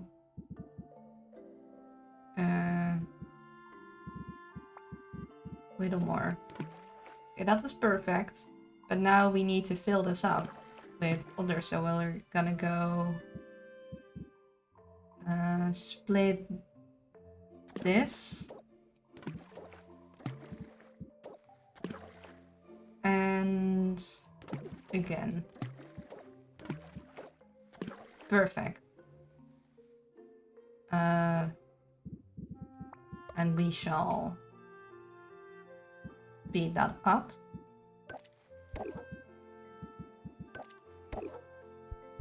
Actually, there. Okay, done. Hopefully none of them watch your stream, but I will confirm that Habernatch is going to be a problem if they keep working with him like they're doing. He's not a good guy. He has been very transparent about his aspirations to conquer the region and found the very first spider nation. Hear me out. When it goes to blow up, have someone cast Gias on you and say they made you do it. Right now, Habernatch is basically just a gang leader with no more than 8 Ettercaps to his name. Pretty minor villain, but if they keep helping him and or leaving him be, he will become a force to be reckoned with. Oh, just imagine, like, say this world will stay the same, and this player group does help him, but he never becomes a big villain here. But say the same player group, it's like, okay, we're done with this party, we'll just let them do their thing, and then they make a new set of characters, and you're like, okay, 10 years have passed since your last party, or maybe they find it out. You're in this region, and like this giant spider army is a huge plague and menace through the entire like local region. And everywhere you go, you have to be extremely careful you don't get webbed and eaten. And the only safe zone is like a small, like fractured group of lizard folk that have like been their opposing like foe for the last decade, and they're slowly losing ground. You're like, oh shoot, mistakes were made. That would be very cool. Then again, that would be assuming that this party would stay in the same world. It would probably be nicer to have a slightly earlier payoff, because you don't know if it'll last that long. But that would be cool. Personally, as a player, if I were to play like in the same world with different characters for that long, I would be thrilled to see that. I must go and get noms and wait for the game to release. Have good noms and have fun with your game once it releases. Like, it'll be soon now, I imagine. I imagine once it releases, you'll like bounce and you'll enjoy your new game. So yeah, have a nice noms, and I'll let me know once the game like comes out and you start playing it. Well, and have fun doing so. I will. Bye everyone. I'll definitely return. Alright, see you in a bit. The party can't bring themselves to kill him though, because he's just too cute. He himself is not an ettercap or even a giant spider. He's a completely ordinary house spider the size of a coin with a funny accent. He operates on that same prison pole and Scoobert. See ya. Oh yeah, I think you told me about him. Yeah, I think that's the problem. If he's so small, it's like, we can't harm him. He's too cute, too adorable. I think I like this one more. That's why I'm changing it now. I'm gonna... There. I think the swirlies are nice, but I like this one. Did we do our garden yet? I think so. Oh no, we didn't. Well, we collect from you, and we have 3 left, so we can give you one that'll last 3 too. So I'll give you... So, by the shininess logic, this should only take 2, but I'm pretty sure this will take 3. Never mind. I stand corrected. I think the rarity logic is consistent. It isn't about the matching in amounts or the variety, it's about the rarity of the item. It is the last stretch of the game, and only now do I learn this. He has 1 HP. He would not be a difficult fight. Sure, he's also 5th level wizard, so he can fireball you and teleport away from incoming squashing boots. But still, get 1 hit in and he's done for. But he apparently keeps succeeding on passive charisma checks against the party. The most charismatic spider you ever met. Yeah. Savey save. I'm gonna use this slot. And then we end the day. Which is funny, because he has a -2 to charisma. I guess you're playing him to charisma-ish.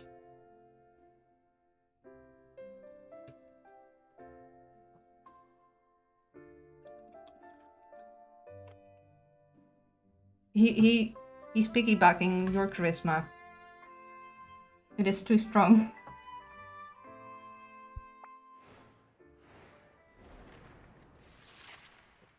Five days before the competition. If we keep like taking a whole day to play through like 2 days in the game, we'll need a 3-parter finale. Oh, thanks, Boo. You're fun to talk to. So that, yeah.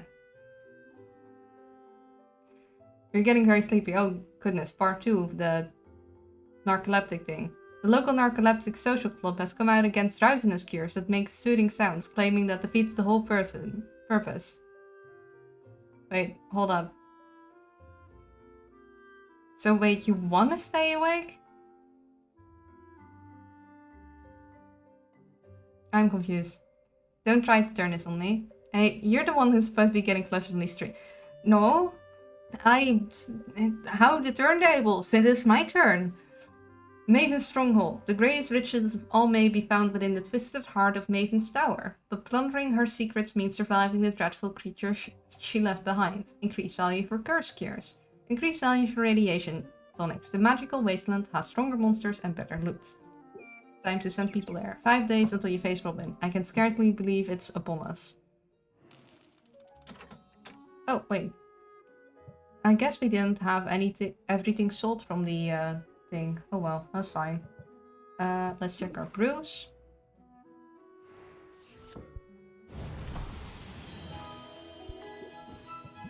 And get our...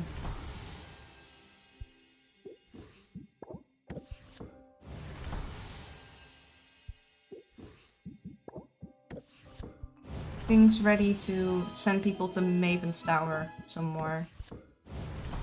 And also we need to get potions ready for the event. So let's see. We have some Master Curse Cures. Some more... okay, no, these are the high level ones, but we got some more of those. We got some Masterwork Petrification Cures, Speed Potions, Wheel Needs, probably more Masterwork Radiation Tonics. And we'll want to make ones for the competition and ones for adventurers. So let's start with the Radiation Tonics. Let's start with the ones for our adventurers. I don't know if I have a cheat sheet for them on. Let's check. I wish you could save some recipes in game. Just to speed up this process, because it does eventually get a little bothersome.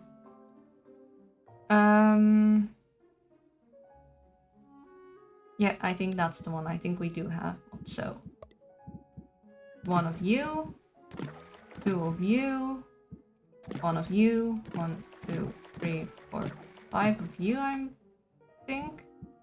Then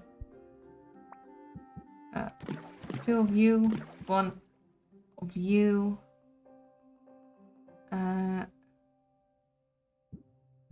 I guess more of you? No, that isn't right. Oh, 2 of you. There we go. And I do think I want to go out all day.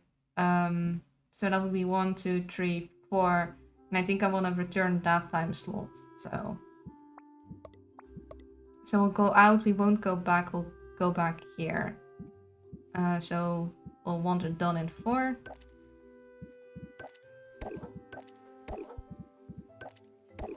There. Then we want to make 1 that is for the competition. I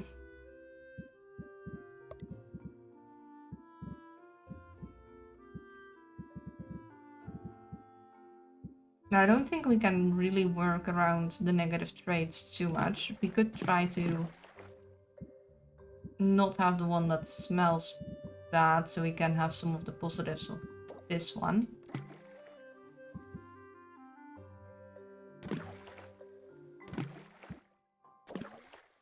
I think actually that is enough purple. Now we just need to get yellow in there. I'd like not to use this because that would override the nice sound traits. So we'll try and use a bunch of these. That will override the nice taste trait. The only problem is I don't think I have strong enough yellow to get up high enough. So we might have to say goodbye to the nice taste trait.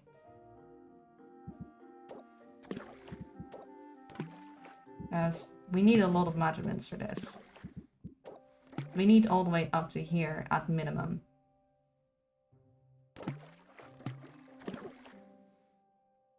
So we'll need more purple.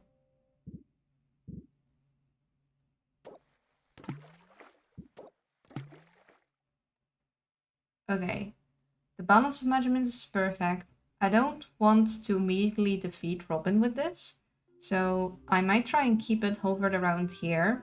We'll get more stars, and we shouldn't immediately have like a strong enough potion that we don't need to haggle first. So we can kind of see what kind of wrench she'll throw in his plan. Because it's actually more fun to have them like see some of the character interactions than to immediately win. I wish I knew that sooner. Going easy on the final boss. Luna's too powerful. Yeah, I realize it's more fun when you have to like haggle, because then they'll say stuff and they'll negatively impact you.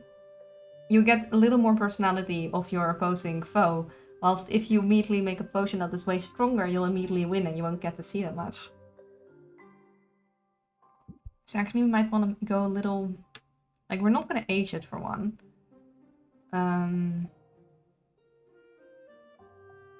Maybe we'll even keep it here.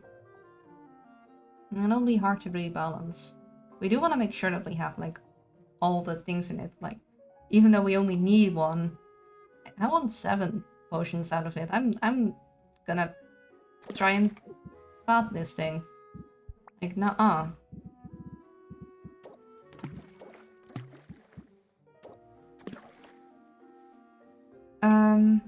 Yeah, I think we'll go with this.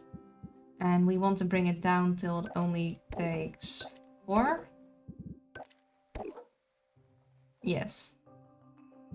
So this one is for the contest. Then we need a Masterwork Curse Cure that similarly is pretty high up. But we're not gonna use our cheat sheet that we had to get the full Star Masterwork Curse Cure, because we want it to be slightly weaker. Although I think we want to have this one be a little stronger just in case, because it would be kind of annoying to lose.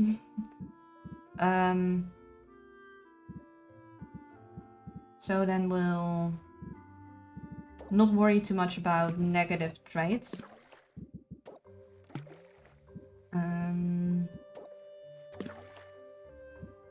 Up to superior. There. And then we need to get some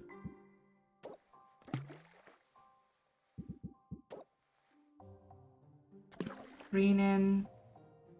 We'll try and get it about there or about there actually. Wait, let me grab my calculator. We need 396 divided by 2. 198. Okay, so we already have too much green. We do that. Okay, how about that? And then small bits of green.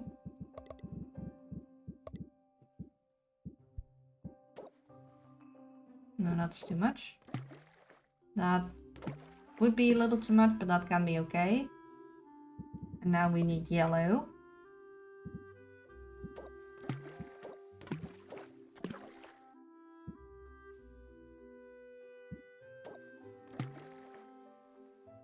Okay, we'd like a little more than that, because we'd like to get this star.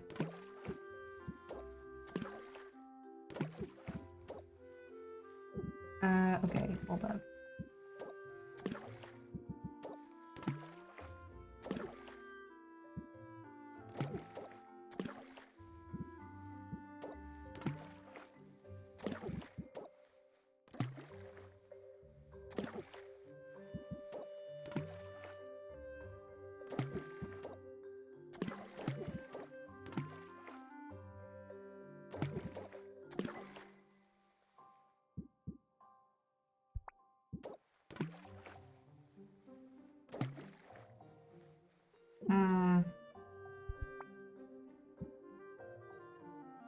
Just need a little more. We're very stable, but just need a smidge, like, tiniest smidge more purple.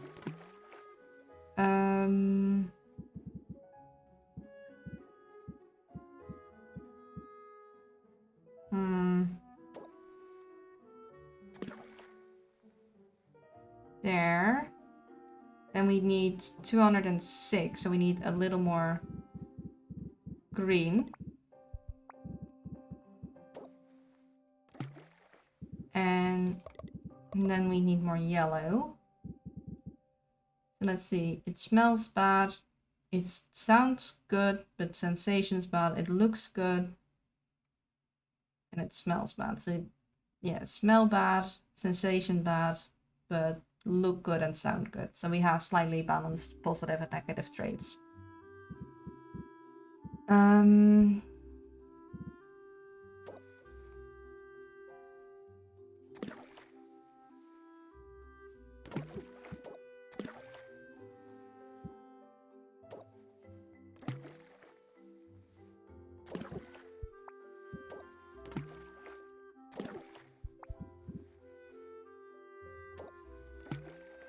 There. I wanted to taste good right in there. So we're perfectly balanced.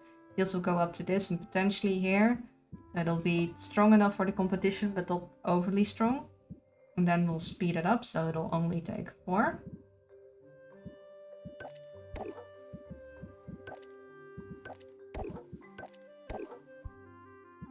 There. And then we need to make a bunch of other things. What else will we need? We'll probably want... Well, we have a lot of speed potions, so I doubt we'll need more of those. We might want more grand mana potions, though. I think we'll probably want more of those. I need to think ahead, and that's difficult.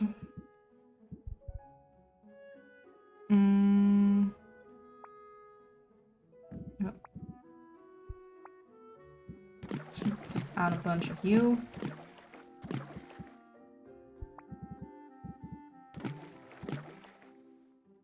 Greater, the next one's grand. It's already kind of strong, so we can remove a couple.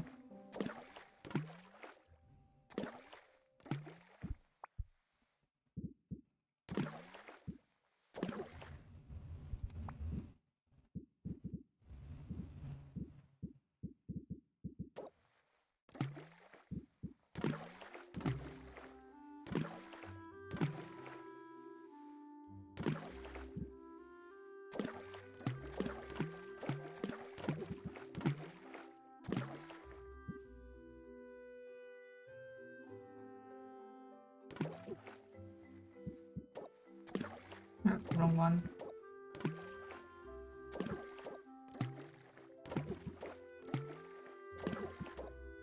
Perfect. Kind of little too strong, but eh. I don't want to spend forever here. And then 2 more. What else do I think we're gonna need more of?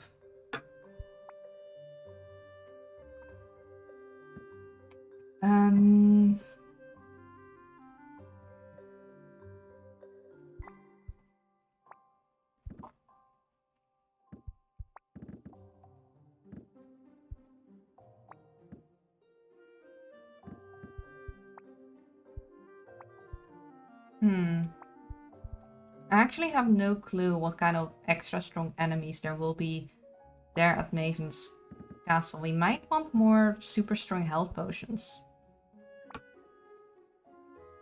So let's make a couple of those.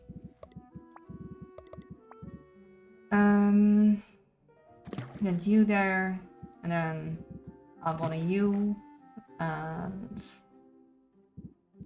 I don't know. Let's be lazy. We got enough of you. Actually, let's try and use the ones we have a lot of you. We have a fair amount of you. In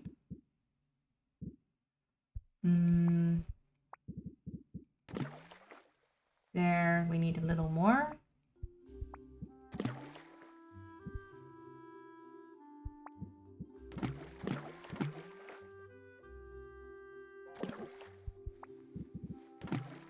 Perfect. Speed that up. There we go. And then one last one.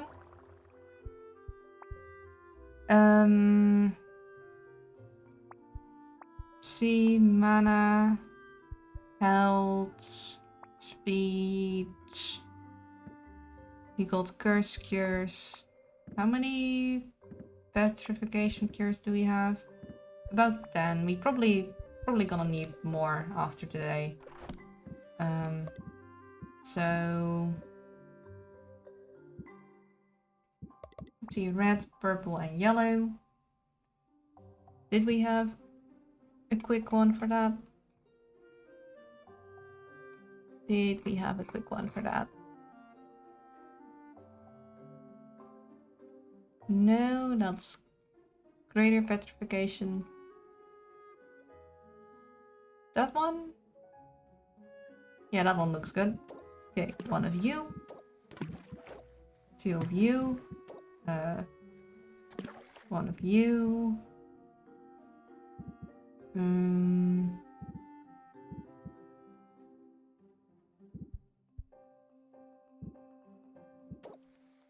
You.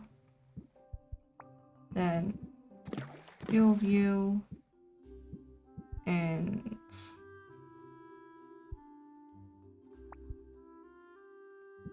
two of you. Two of you, one of you, and one of you. And I'm missing one. What am I missing? I need more red. So I assume I need an extra one of you. No. Oh, wait. You. There we go.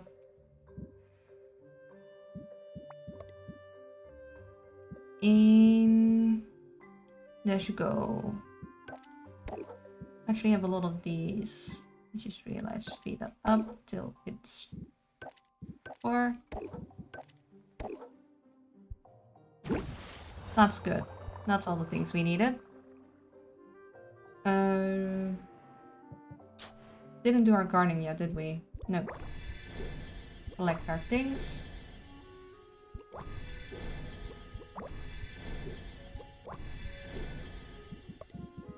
Get our purples. What did we want more of?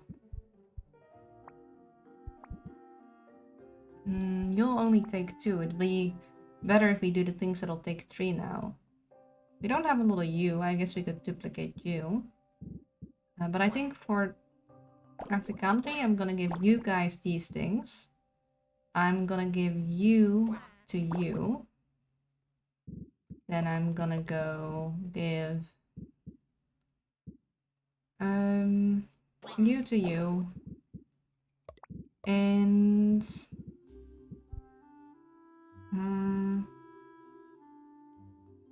you'll only take 2 by the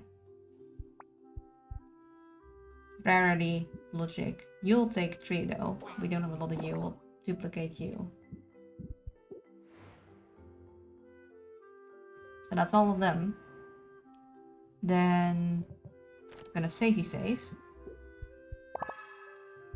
And before we go out, I'm gonna take my water break because my bottle is almost empty. Well, that's a glass filled, and now my bottle is practically empty. So, you guys know the drill. I'll be gone for 3 minutes. There will be some ads so people don't have to deal with pre-roll in a while, and then we'll continue. So give me a moment, I'll be right back. And I'm back. Yeah, let's continue. So, travel time. Source check in with our heroes. I adapted, it's what I do. Good job. We will give him gift of mushroom. And let's see. The next ones in our line were Saffron and Mint. And also Maktak. I don't think we've done our level 10 with Maktak yet, have we? But yeah, we're gonna send him on adventure. To the magical... Oh! Okay, so we need an extra cure. Okay. I had not expected that. Luckily, we do have a couple Masterwork Poison cures, but not that many. Interesting.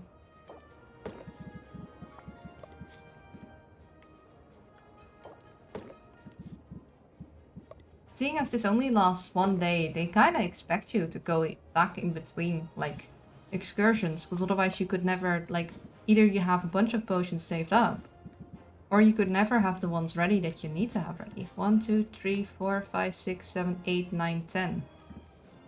Okay. Luckily we also have some superior mana potions still lying around.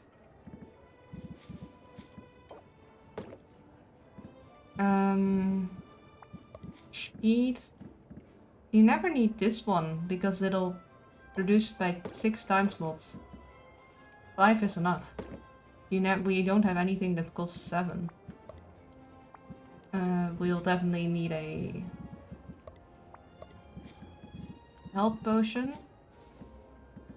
We'll also send with a radiation tonic. Oh, that's interesting. So this is a Masterwork radiation tonic. And the last monster is still super strong. It doesn't even completely reduce it. Okay, so this will be 60, no, 90 together. Yikes. And then it will be 25 on top of it. Okay. I like a Seeking Enhancer, and I have a feeling that he'll need like double the carry capacity. So I'm gonna give him that. Go.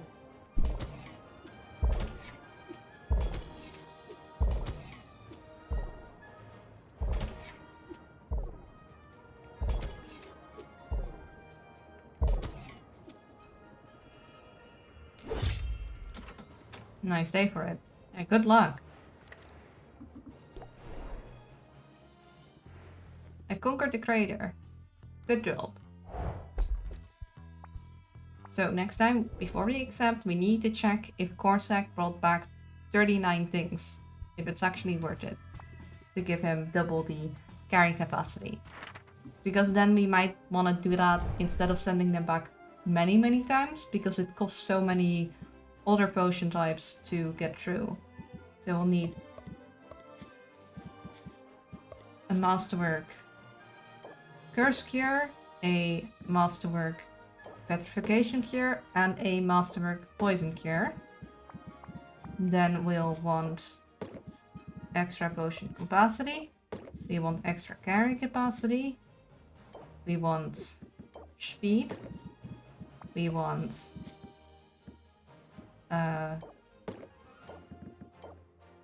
mana. 1, 2, 3, 4, 5, 6, 7, 8, 9, 10.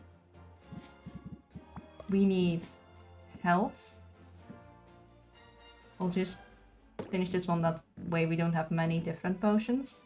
Because it's nicer to have just a bunch of the same stack if we can. And we'll want finding extra stuff. Go.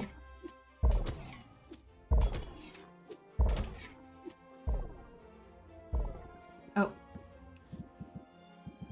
Whoops.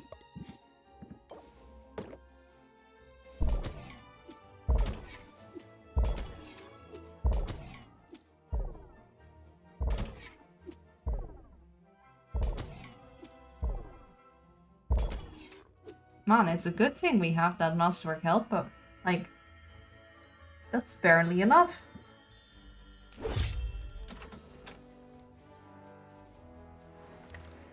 And check in with Mint, whom we are... Actually, no, we just completed our 10th level. Never mind, we can send Mint out. I completely forgot. We will give you gifts. Because I want to.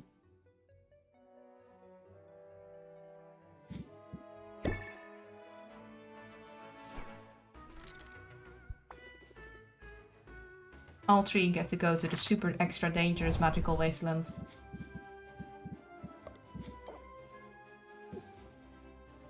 Oh, we're actually kind of low on tolerance potions. Shoot.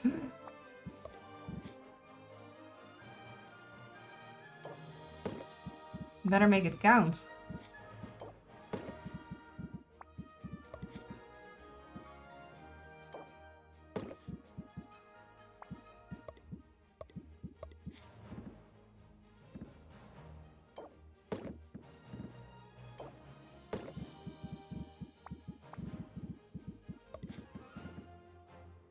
Speed potion. Like enhancer, seeking enhancer.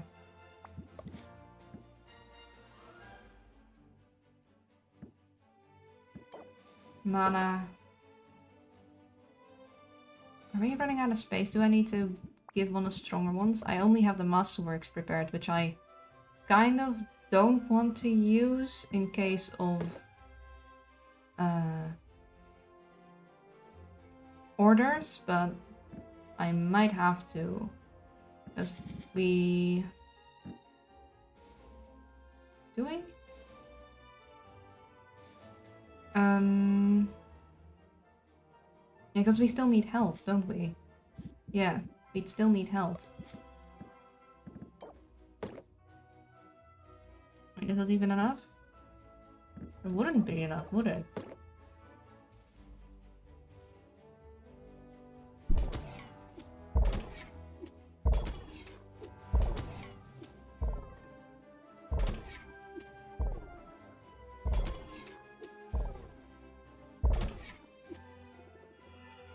Okay, we can have a slightly weaker mana potion for you. Okay, no, we don't have any that's 5. We don't have the in-between one. Okay. Well, on you go then.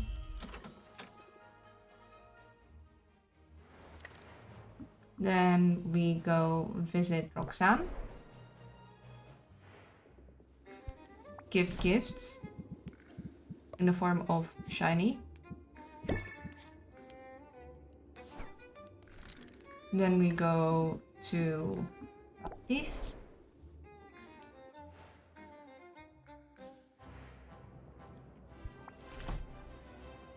We have enough of this. Our own heroes have brought us this stuff. Sorry I was AFK, but I will tell you what Luna... Shush! No, how dare! Also, welcome back, Janux. Janux says, I hope you're doing well. I can't speak. Got a bit of a headache, maybe that's why I'm buffering. Or maybe it's the fluster, or probably both. Let's see, then we go visit the mods. We give gifts in the form of fruits. Health check. Thank you. Sip of water, headache. Yeah, I woke up with it this morning. Here, take this. More water. Look away for 10 seconds and stretch. 10, 9, 8, 7, 6, 5, 4, 3, 2, 1. And posture. I took a painkiller this morning for it, but I guess, I mean, by now it would have worn off, so I took another one. It's not too bad, but it's like present enough that it's starting to get a little, like, distracting.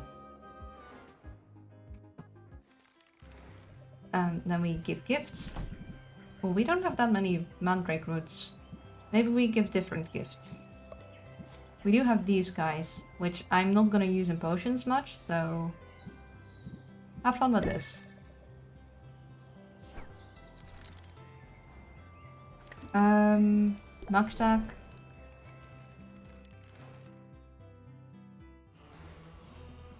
Gift time. Have fish. And win. Speedrunning carpal tunnel time with wishing there was a buy all button so badly. Have gifts. And shopping time.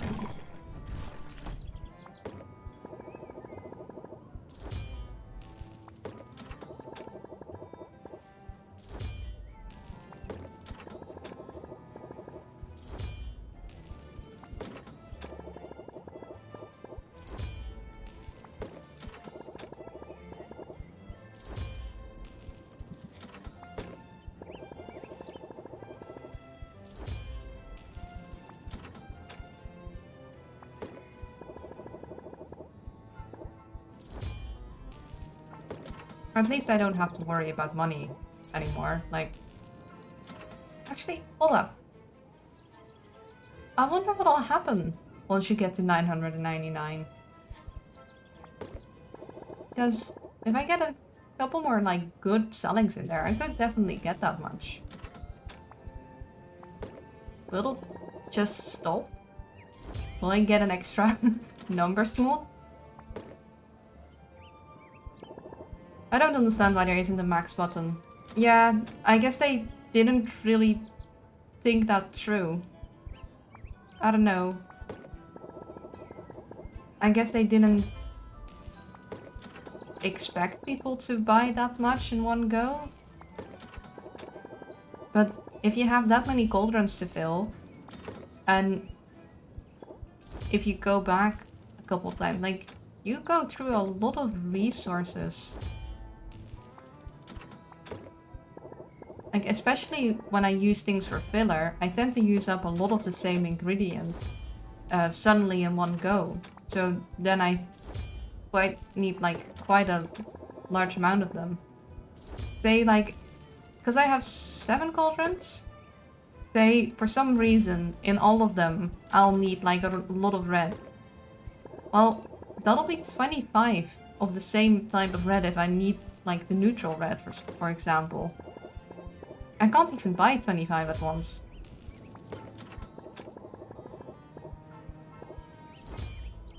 We don't condemn human trafficking. We don't buy or sell Max here. What if Max is a dog?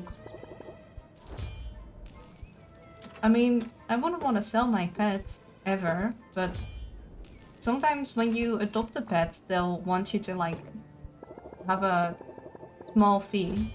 Like if you adopted from a whatchamacallit, words in English.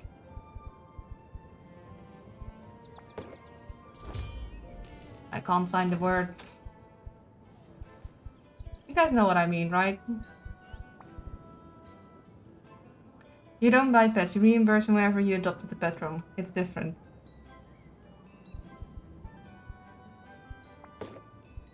Breeder shelter, that's the one. I mean, for a breeder, of course you'll buy. You'll basically buy because you have a very fancy pet. But no, a shelter. If you adopt them from a shelter, they'll still sometimes want a like adoption fee. For different reasons. Mainly it's not enough to keep the shelter running, but it's more like, hey, do you have the monetary means to take care of a pet? Because taking care of a pet does, like, it's not free. It costs money. Use a lot of you, I think? Or was it the other one? I think it was the other one, actually. Always buy the portable. But yes, this game could really do with a max buy button. Or a buy the usual button. I mean, buy the usual would be a little more annoying to set up, so a max buy would be a good one. Just so you only need to click once instead of like 11 times per most thing.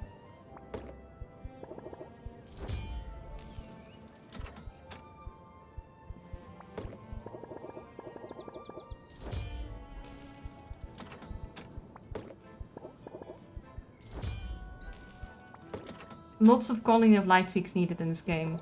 Between that and saving potion setups. Yeah, especially the potion setups one. That one, like, it is less useful early in the game when you have pretty much new ingredients coming in constantly, changing the way you'll do potions, but still a potion setup would be good. I know they have that in the other game I played, which I got the full version of now. Potion permits. It's a very different system of potion making, but they do have potion setups saved. You have a limit of them, but basically the way you make potions is you basically solve like a kind of a grid puzzle, and each ingredient has a different shape. And then there's different ingredients types, so some potions you're like not supposed to use a certain typing of. Like, you can't use the grid shapes that are red or something. Or most potions have, like, you need to use the red and the yellow ones and stuff like that. But there you can save your solutions, because they were like, well, you're gonna make a lot of these potions many times, because the idea is that you, like, cure repeating illnesses. Also, they have no time limit. It's a very different kind of game. It has potions, and that's about where the similarities end. I don't think that it's a great stream game, because it has a lot of dialogue. This also has a lot of dialogue, but that one has even more dialogue. Like, it took forever to get through the introductions, like just the tutorial on stream, once I first played the demo version. Because of just all the dialogue of the NPCs, and as if you were playing it on your own, it would go much quicker, and it would actually be nice to read just through all the short dialogue sections. But when you're streaming it and you have to read it all out loud, it actually slows things down pretty significantly. Now we're finally done. Also, in the beginning it isn't that long, but as the game progresses and you get more ingredients to buy, things start to slow. Okay, let's first do our rank up with Maktak, because I think that's our final rank up with him. I also really wish that you could save whilst you're out traveling. That would also be a great quality of life.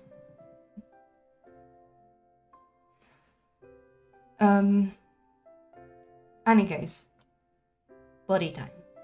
Truly, Sylvia, you are at the height of your craft. I'm guessing you like the potions? Quite so. The taste was so pleasant, I couldn't help but lick my lips. But what's more, your potions bestowed upon me a sense of enlightenment, as if my third eye were pried open.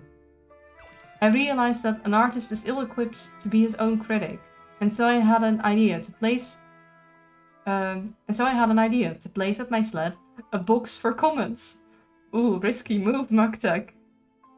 For I seek guidance, and while the ancestors may be silent, customers rarely are.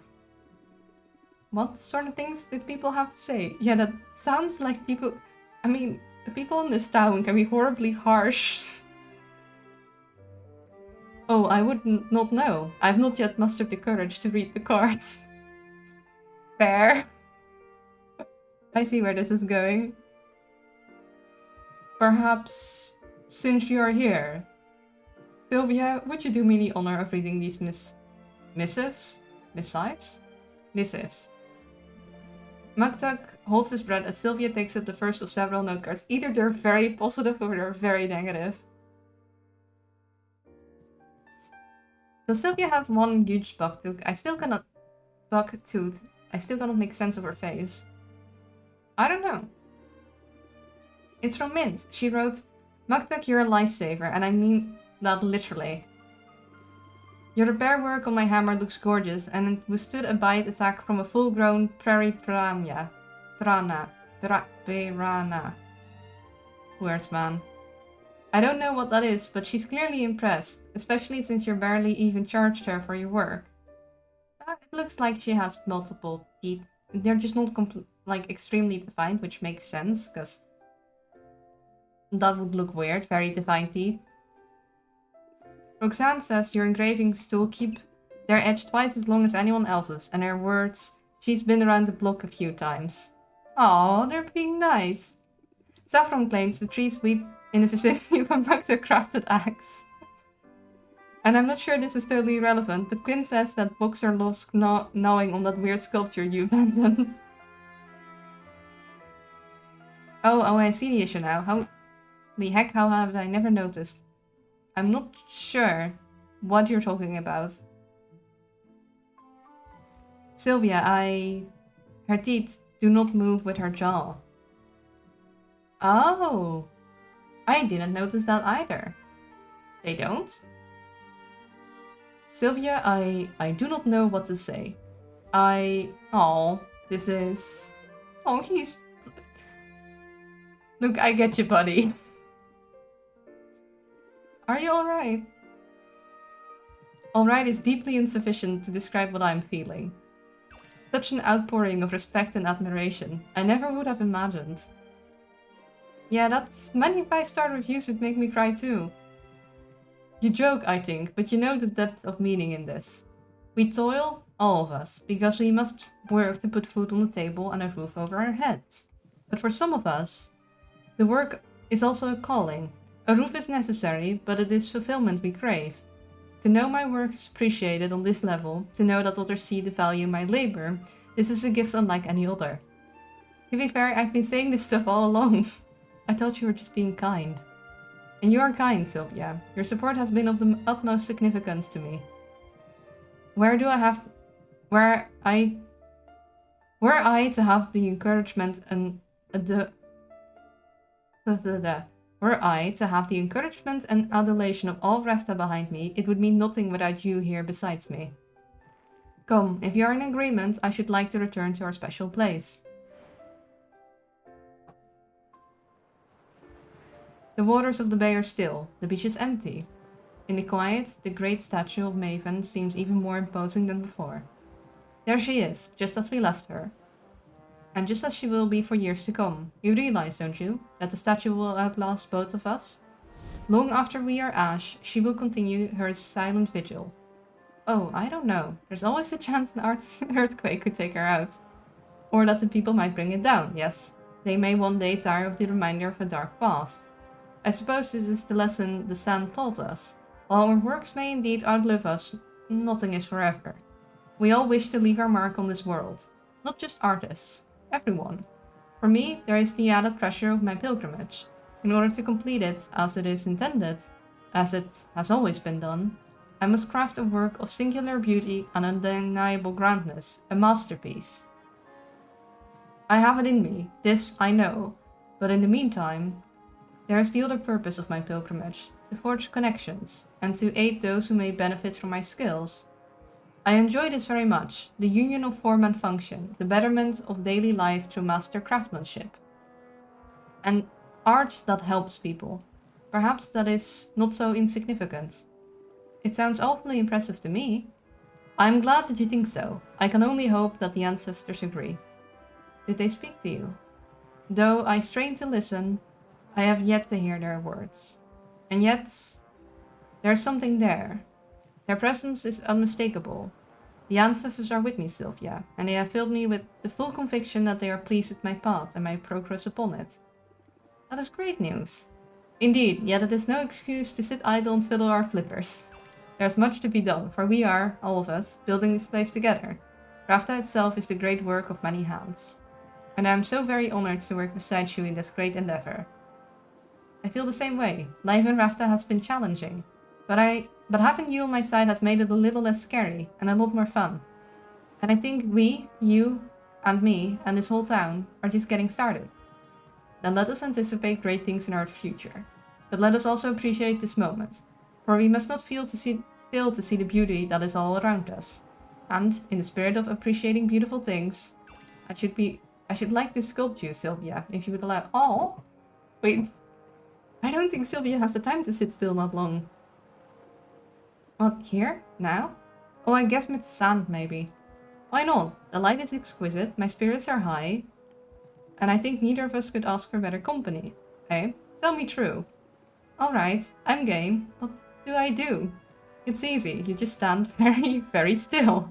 But first, I should like very much to give you a hug. We got it! We got the Muktuk hug, the ultimate hug. From the first time I saw him, I was like, this guy probably gives great hugs. We got it. We got the hug. Affection for my subject. It is an important part of my process. I thought you'd never ask, you big softy. Aww. Aww. That looks like a great hug. Apply conviction can only be played as an opener. Doubles the interest applied by the next interest-raising card. That is strong. That'll be tough to set up though. You have reached the max relationship with Muktuk. Yay!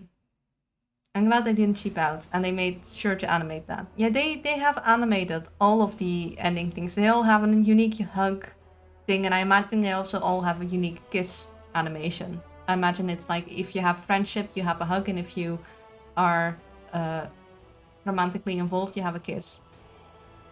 Or something along those lines. Darn, I missed those. Yeah, they all have had special ones. It's very nice.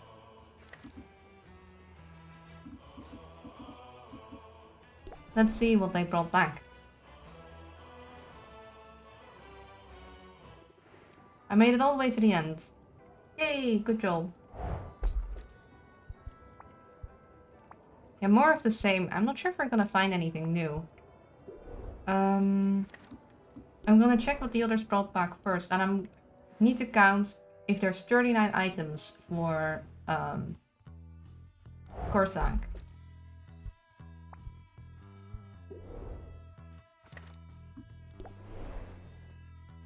Another thing about her teeth, they ignore lighting. They basically glow in the dark, which, what I mistook for bug teeth, are actually her molars, merely indistinguishable from her front teeth. I guess it's also more difficult to see because it is smaller for you than for me. So for me it's clearly visible, but for you it's slightly smaller. So, and I'm not sure if the quality you're getting is as good as the quality I'm seeing. Because... stream. Okay, let's see. How many do you have? You have... let's see. 8, where we're gonna add these last. So 4, 8, 12, 16, 20, 24, 28, 29, 30. So he did get 30 things. 39 things. So it was worth it to send him with 2 stamina potions. Good to know. Then the next one we want to rank up is Saffron. So we're gonna send Corsac on an adventure again. The question is though, do we want to keep sending them back to the magical wasteland?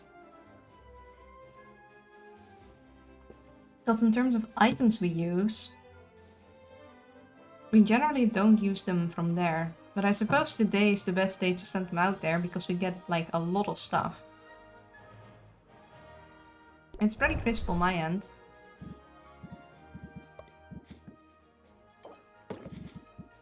Let's make one more run. We do want 2 of these. Oh wait, actually, hold on. Oh, these. Not these guys. Speed. Mana. We'll want an extra one of this. We'll want an extra seeking. We'll need health. Oh, can we go with this? Would that be enough? Let's see, 90. And then 150. No, that wouldn't be enough.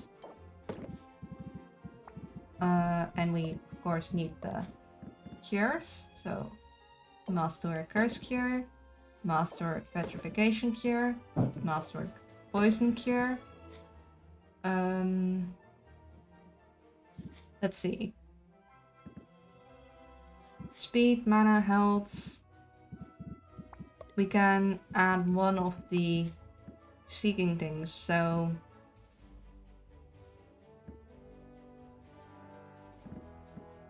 maybe we can have him look for ingredients with rare imaginments. Or maybe...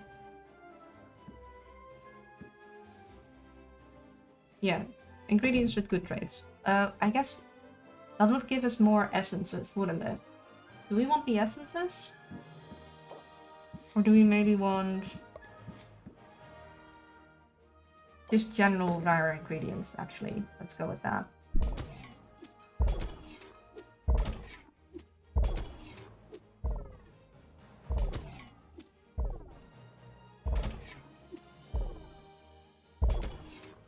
And there we go. Happy to do it. Glad you're not dreading going back to that place, because I could imagine that one might not be keen on doing that. Then we go to maybe some other places. I'm thinking of maybe going to the Saffron Falls. We haven't gone there a lot, and I think we might have missed some stuff. Grant Poison Cure. We only need a greater one, but oh well. 1, 2, 3, 4, 5, 6, 7. So we don't need mana. We might want a fire one. That'll be 30, 39. So we need a slight bit of health. So that'll be good enough. And we'll want a speed potion. And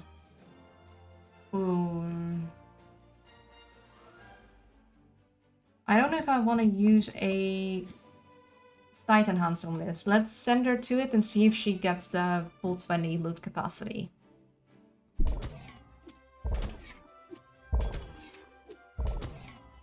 So remind me to count if she gets 20.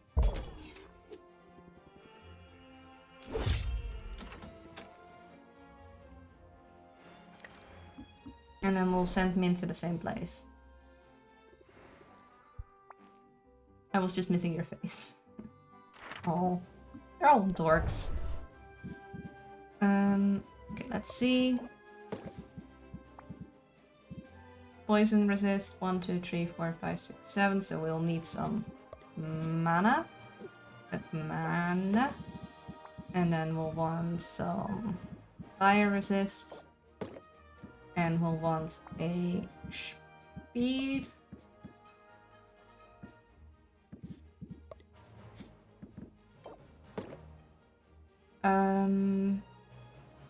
See, that's 39. Should be good. I'm kinda wanna save on my tolerance enhancers because I don't have very many left. Okay, so 20 and 25. Then we shall hang out. It's Saffron.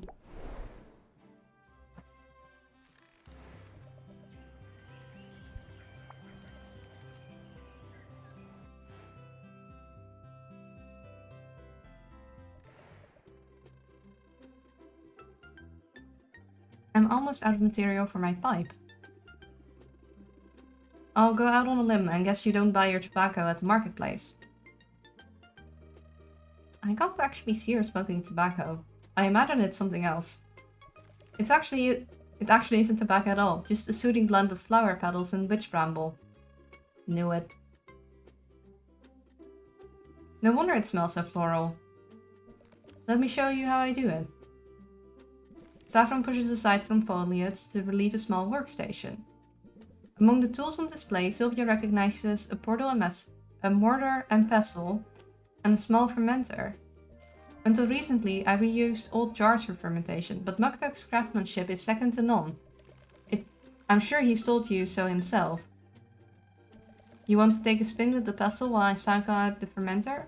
Make it nice and fine. Bright fairy flowers hang from a line that runs between 3 branches.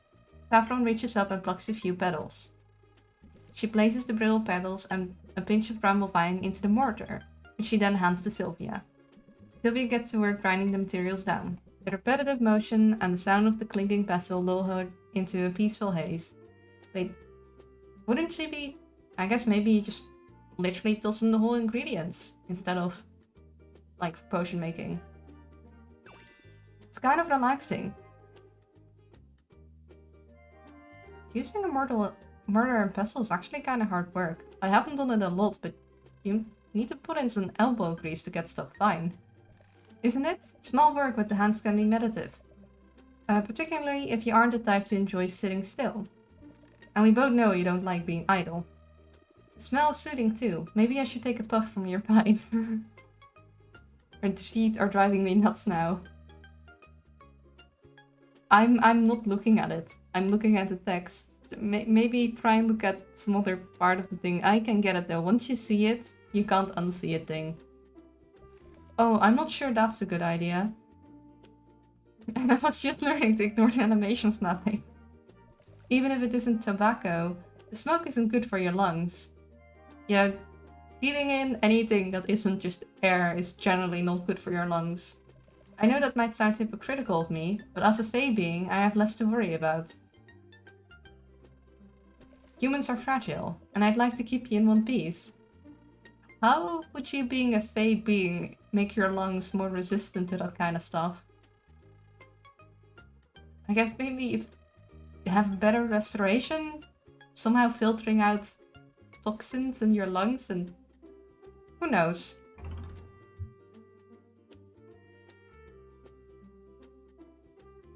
Thanks for looking out for me. I think Saffron is kind of scared of losing people, so let's not be like, oh, I'm not made of glass. Thanks for looking out for me. You're a good influence.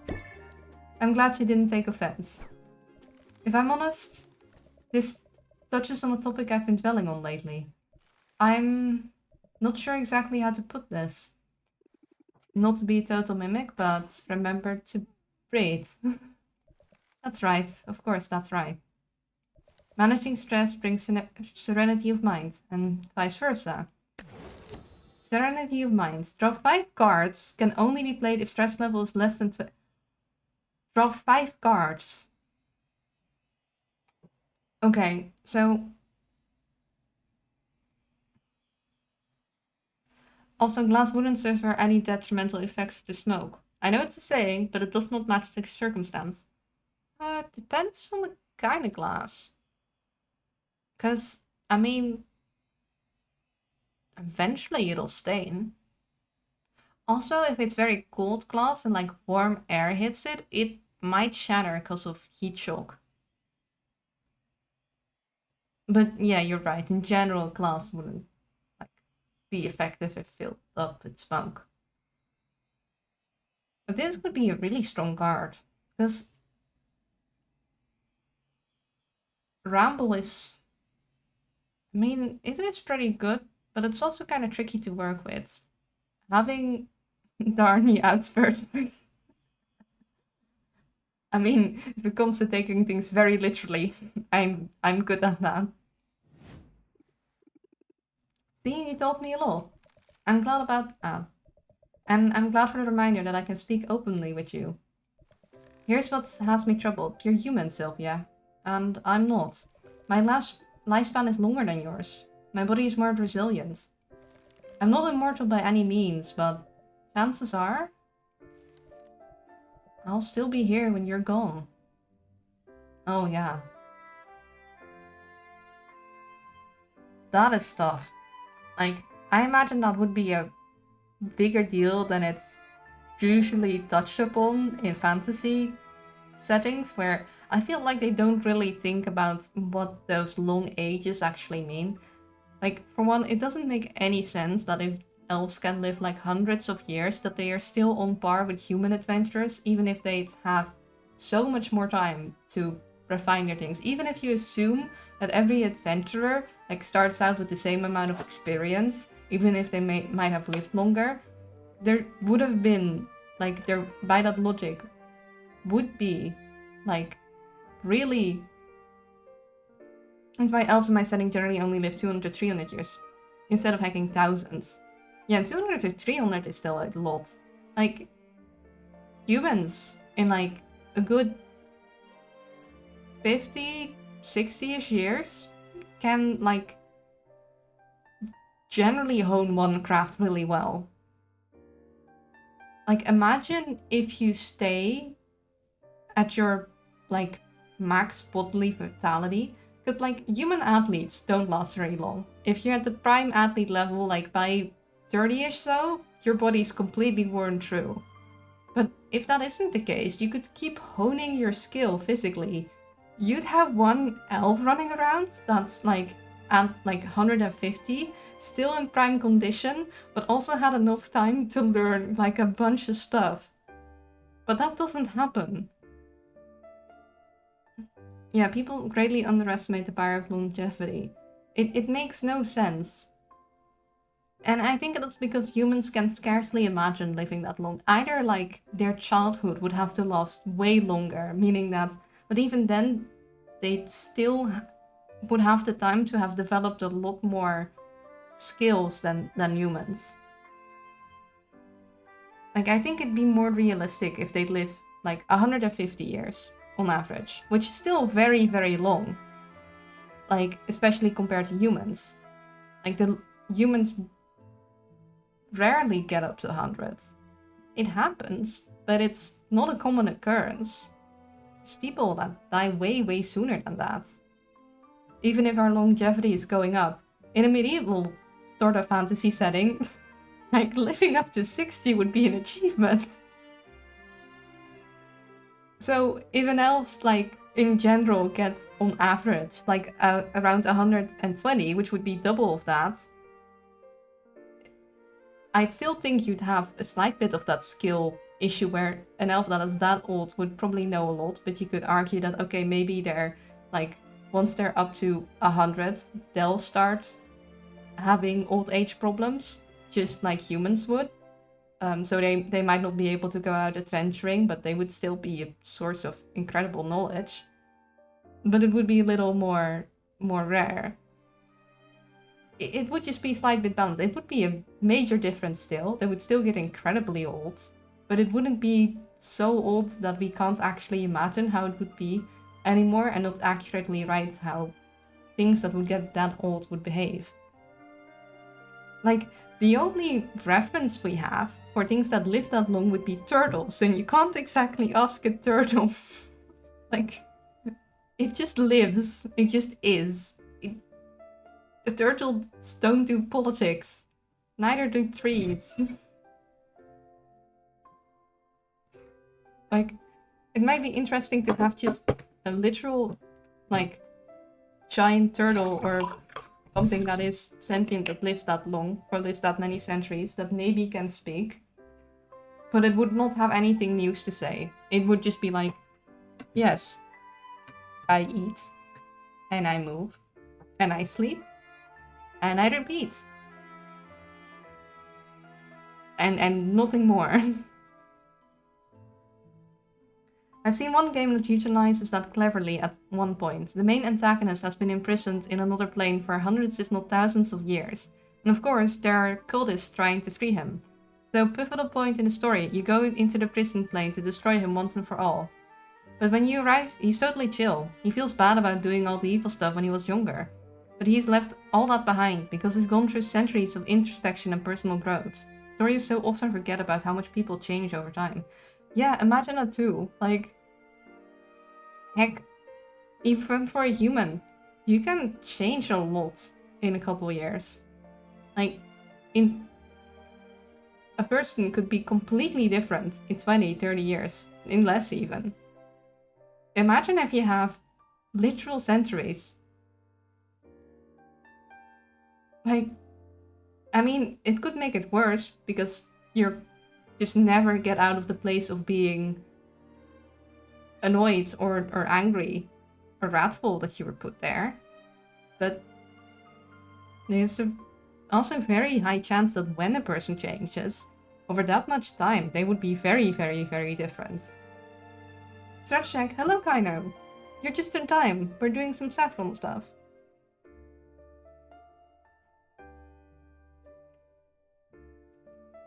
Anyways, back to the story at hand. Saffron's like, I'm probably gonna outlive you. Given my history, I'm sure you can imagine how that makes me feel. Yeah, afraid of losing people. The good stuff is worth some hurt.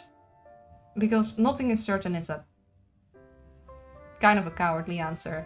You know that probably she's gonna, like, outlive you. Like, if your lifespans just don't match up, they don't match up. Good stuff is worth some hurt. I mean, what's the alternative? You said you don't want to hide away, and that means taking the good and the bad as it comes. That's certainly wise. It's hard to argue that I would be better off unfeeling and alone. I was content in my solitude these last years, but now that I know what I was missing, there's no going back. I mean, things change. If you're content then, that's good. But if you're happier now with people around, enjoy it while it lasts. So I'm not suggesting that we should stop spending time together. Not at all. That's a relief. Hey, I'm not the one for drama. You know that. I'm only trying to be honest about my fears. And if I'm overprotective at times, or even if I ever seem like I'm trying to push you away, I hope you at least know where I'm coming from. Not a place of callousness, quite the opposite. I know you care about me. Good. Don't forget it. Please be patient with me, Sylvia. It's an adjustment for me. It might take me some time to get used to it.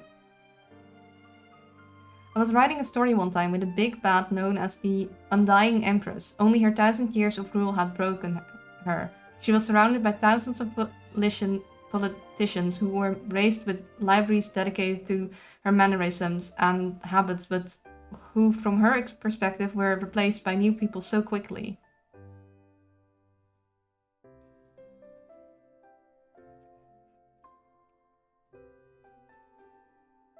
Help, ik kan niet normaal spreken om een of andere reden.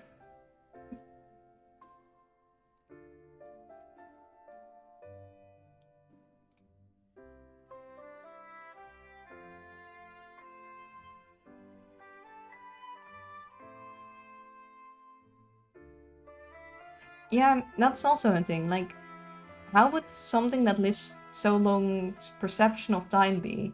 Would things actually... Because as I'm getting older, as a kid I never believed it. When older people would say, yeah, life starts going by so fast. I'm like, how do you mean? Like, a day is still a day. But back when I was young, a day would last forever. And now years pass by and I'm like, wait, hold up. Who's holding down fast forward? So I wonder if that would get even worse if you're like live that long. If instead of years going by on fast forward, it would start turning to decades and centuries, being like, you blink and you miss it. Like, it isn't that it isn't happening, but that you're in such a like routine that somehow things just go faster and faster. Because man, just imagine that perception of time shift. That would be so strange.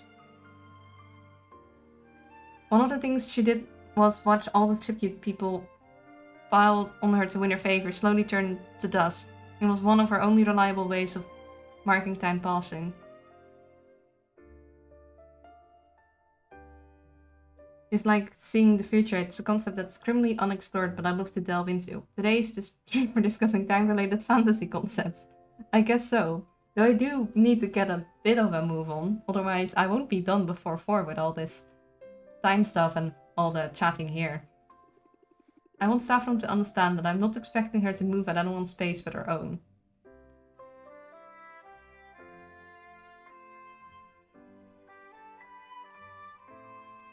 Dat was geen grap. Ik kan niet in normaal spreken. Wait, hold up. Are you actually joking? Or is this real?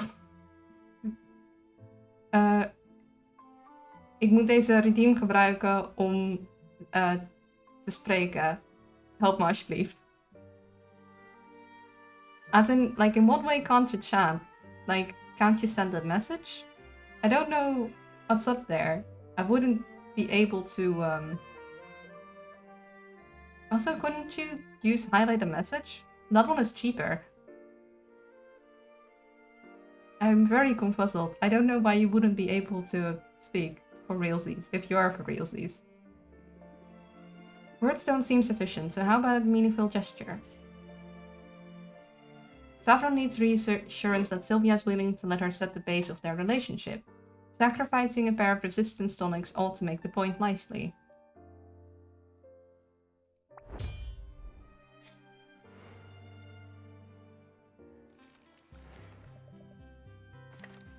Let's check back. Okay, so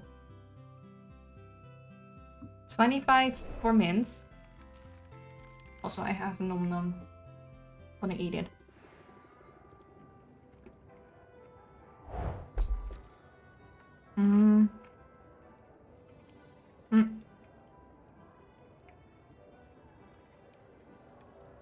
So that's 19. So a sight enhancer might be good.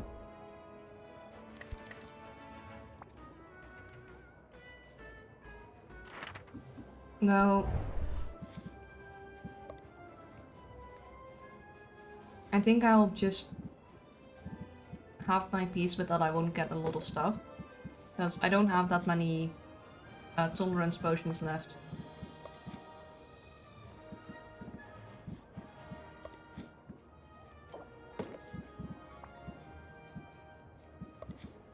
One, two, three, 7. So we need 2 more. And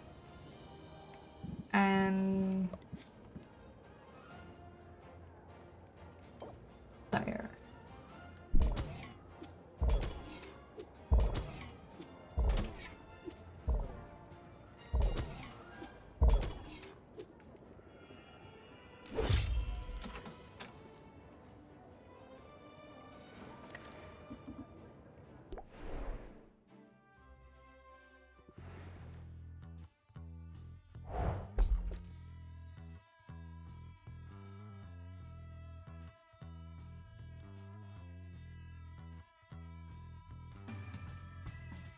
Oh. 9, 9, that is 8, 20. So exactly 20, okay.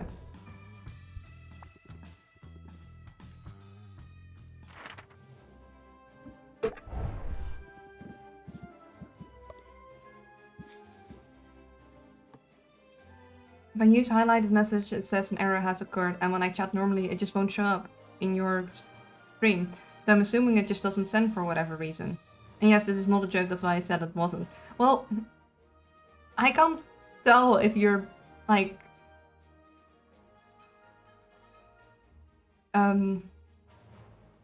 if it's real Caesar or not. I have no clue why that would be. Is anyone else having this issue? I mean, I wouldn't know how to fix that. I can, at most I can reject and refund, so you don't have to spend monies on this one, because I didn't translate it. But yeah, it's not showing up. I'm not seeing any of your messages.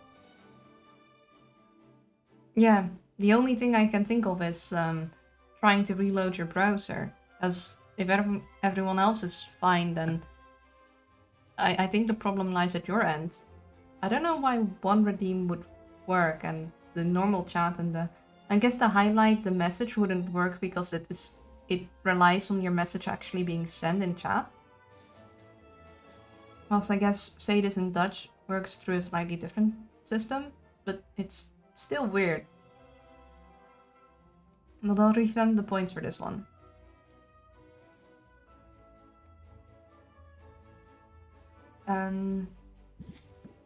Adventure time. That, and we want a speed potion, and we'll need some health, right? That was 30, 39, yeah, we need a little.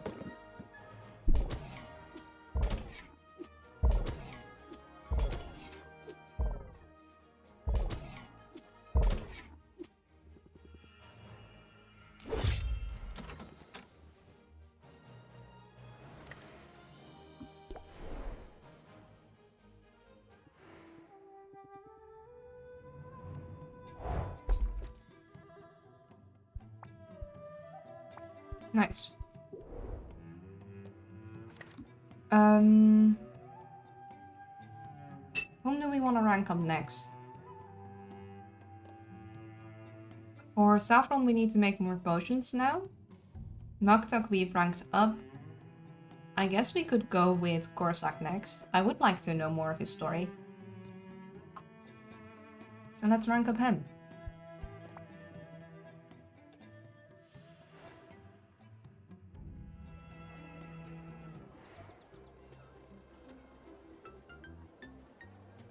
The ice cream parlor. We did this in the beginning of the stream technically because I mistakenly went one save back to money and then leveled up Corsac.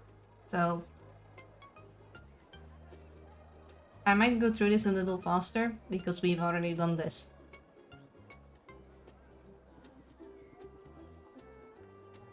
I will give a little time for you guys to read it. Oh, but I will be numbing. And yeah. Also, you only have 25 minutes. Yes, that too.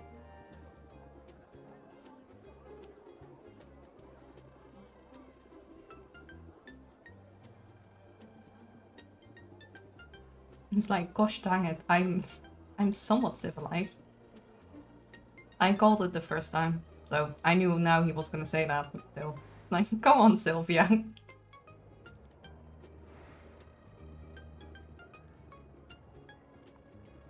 Not for me, only one vegan option. It's like, sorbet is a thing. It's vegan, I'm pretty sure. I know I've already gone over this, but I'm like, really? Also, they don't even tell us what flavor it is. What's it like? It's flavored water, technically.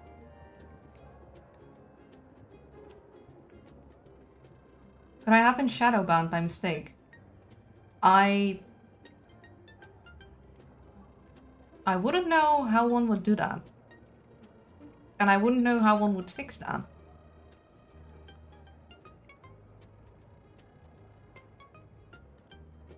I doubt redeems would still work then. Yeah, that too.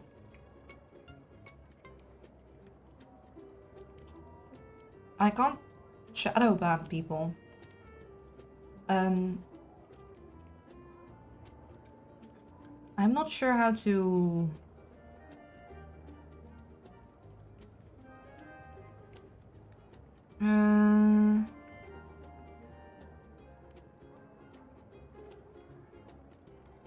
I can monitor messages, but I don't think that's what's going on, because then you'd still be able to speak.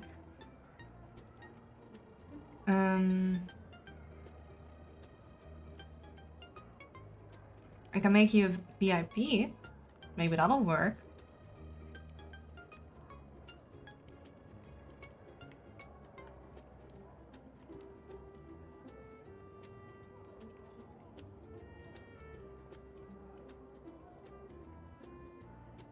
Can you speak now? If you were shadowbanned of beating at Twitch level, yeah, I wouldn't be able to do anything about that.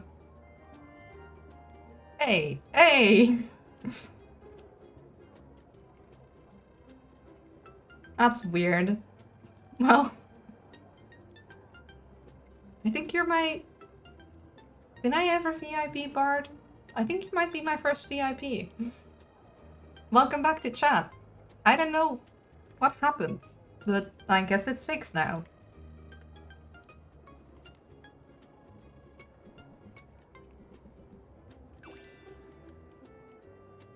This was all just an elaborate scheme to become VIP. I'm confessed. I'm not sure. It was just a guess. That would be a very specific scheme. Also, what is VIP and why am I not one?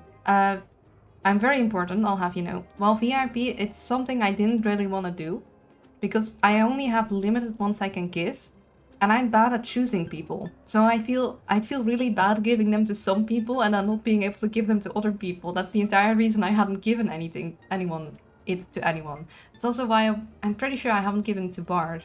The only reason I'd give it to him is because he's the one that got me into streaming. Potionomics also, yeah, thank you. Yeah, you can only have limited VIPs. I didn't even know VIP existed. I wonder if I un-VIP you if you are then once again unable to chat. Not the time to experiment though. I only have 20 minutes left and I got a lot of talking to do. Just gonna go through this again. Difference. Anyway. Kill any cool monsters. You know that isn't what I do, don't you? Ooh, he didn't like that. I've killed in self-defense and will do so again. But when it happens, I won't be bragging about it. Okay, sorry. Hope you don't mind me saying so, but your small talk could use some work. It's certain it's worth the effort. What's small talk gonna get me? It's people at ease. Am I approachable, I mean? Not with that attitude, you aren't.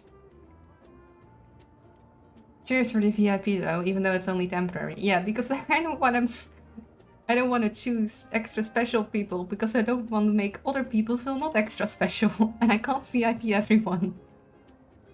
You do get more VIP slots for some things though, I believe, but I'm not sure what they are exactly. I think probably subscriber amounts, or maybe it's follower amounts. I have no clue. I just know that they're limited, and I always feel bad being able to VIP some and not being able to VIP others. So I was like, I'm just no VIPs. Everyone is special. It also gives some perks, so that's also why you don't want to give it around willy-nilly, because it's that's also why I thought it might be a solution, because I know it stops your messages from being auto-modded, which means you don't want to give it to someone that might say risky things that aren't safe for your fault. It's like that episode of DuckTales where they introduce bottle caps into a community that has no concept of money. As soon as one person gets one, everyone else is envious. Read any good books lately? Yes, a monograph on how to effectively husk a tree-legged coconut. So both the comments are about three-legged coconuts. I guess we can now confirm that because we did this before. Unfortunately, the book was eaten by a three-legged coconut. It did not want to be husked. Okay. Alright, try again, but maybe without bringing up any weird monsters this time. Favorite food? What's your all-time favorite food? I don't rightly know. Fair. I also wouldn't know what my all-time favorite food is. I have a lot of foods I really like. Is this a trap? This feels like a trap. Corsac, relax. There's literally no wrong answer here. Well, I mean, some foods are kind of weird. Like, I don't know. Pickles with peanut butter. I think that might be a wrong answer. If that's true, then what's the point of asking? The answer is some weird monsters. You need people skills in order to survive. Expect that, yada yada. Insulating yourself, happy place. Pretty sure my happy place is the ice cream shop. We don't see eye to eye on everything, but on that we can agree. Ice cream is pretty good. Banana pickle pizza. Ooh, pickle on pizza? I've heard of banana pizza, never tried it. I don't see how that would work. But banana pickle pizza, no. Although, hey, if someone enjoys it, as long as I don't have to eat it. Like, that's my general rule for food and pizza. As long as it's not dangerous to your health or anyone else's health, and I don't have to eat it, I guess we're good, we're fine. Gonna just keep sending them to the same place so I don't have to think too much. So we can go through this quicker enough that we don't continue on too long. So, poison, cure, we need some speed, and we need some health, and fire tonic.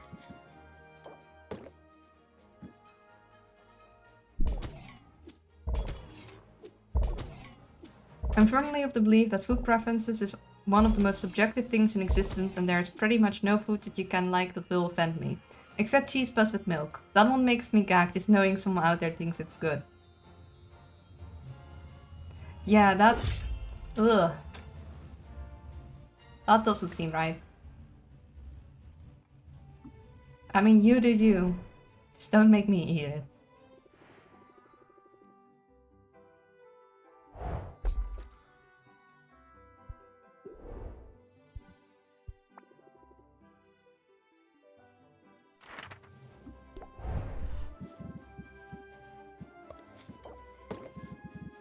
I mean, there's a lot of people that don't like olives or mushrooms.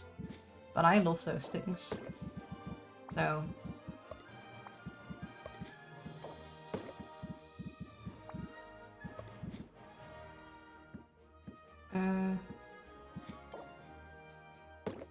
My stepdad swears by it, and while I might accept that he just has weird taste, in his insistence that everyone would like it if only they gave it a try, that gets to me.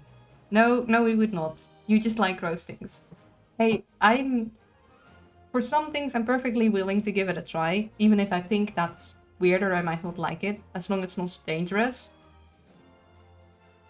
But, yeah, I'm sorry, I can't imagine that would be good.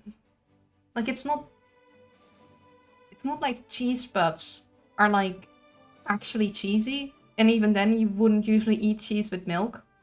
Like, in milk, not directly. He also puts ketchup on way too many things, like pasta carbonara, which already has sauce, and meat dump. No! He's one of those people. I mean, then you know where you've been wrong. You don't put... No! Pasta carbonara, that's... It has a specific sauce, you don't just put ketchup on. Also, the poor meat dumplings. I like ketchup a lot, but even I draw the line somewhere.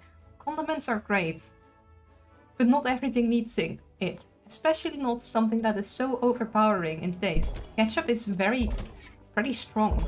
Personally, I find it too sweet. I don't really like ketchup. I like mayonnaise though. But then again, I only eat mayonnaise with like fries and baked potatoes that... Like, potato things that are baked or fried. There are very specific circumstances. I don't eat it with other stuff.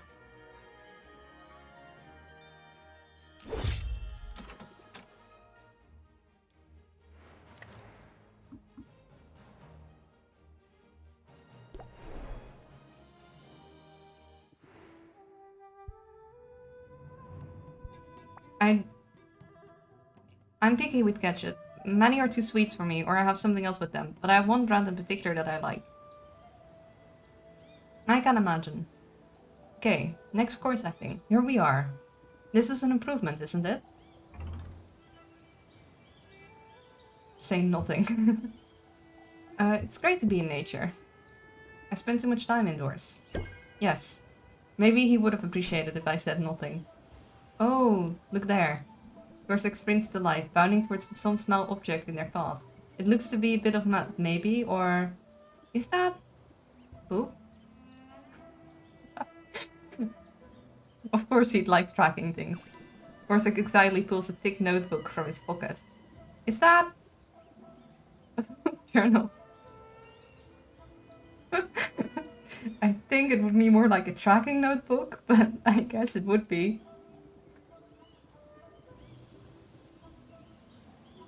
I would like to one day make a game where there's always the option to say nothing, and you can get through the game as a mute, and there's an achievement if you do. I mean, a lot of games already have a practically mute protagonist, at least in the past, where people would just talk to you, and you wouldn't say much. Hey Sil, it's Corsac time.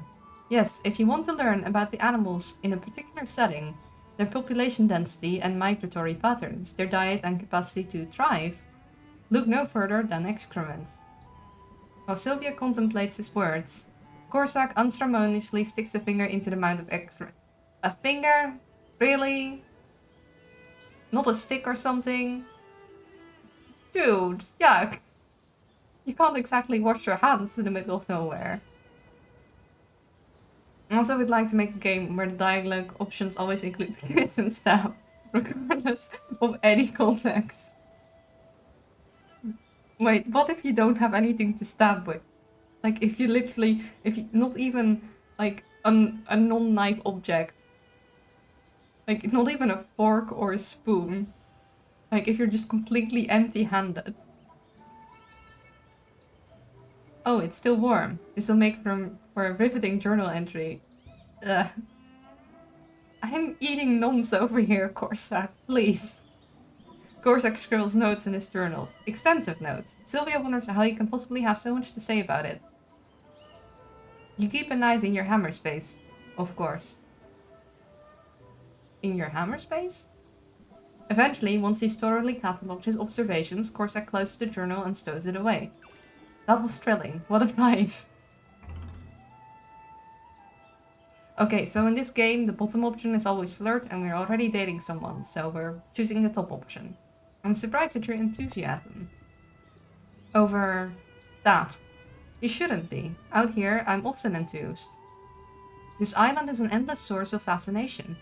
Hard to believe we owe it all to the reckless experiments of a single self-interested witch. Luna, you eat noms while watching surgery. You should be more resilient than this.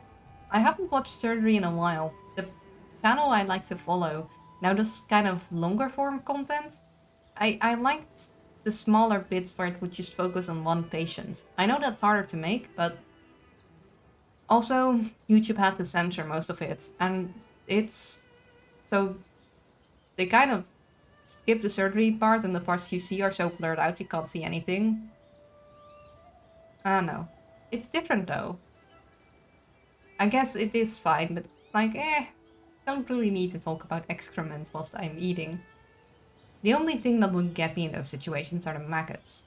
Those just still give me the heebie-jeebies. YouTube being YouTube, I'm guessing. Yeah. No, tell me more. You're talking about Maven, right? None other.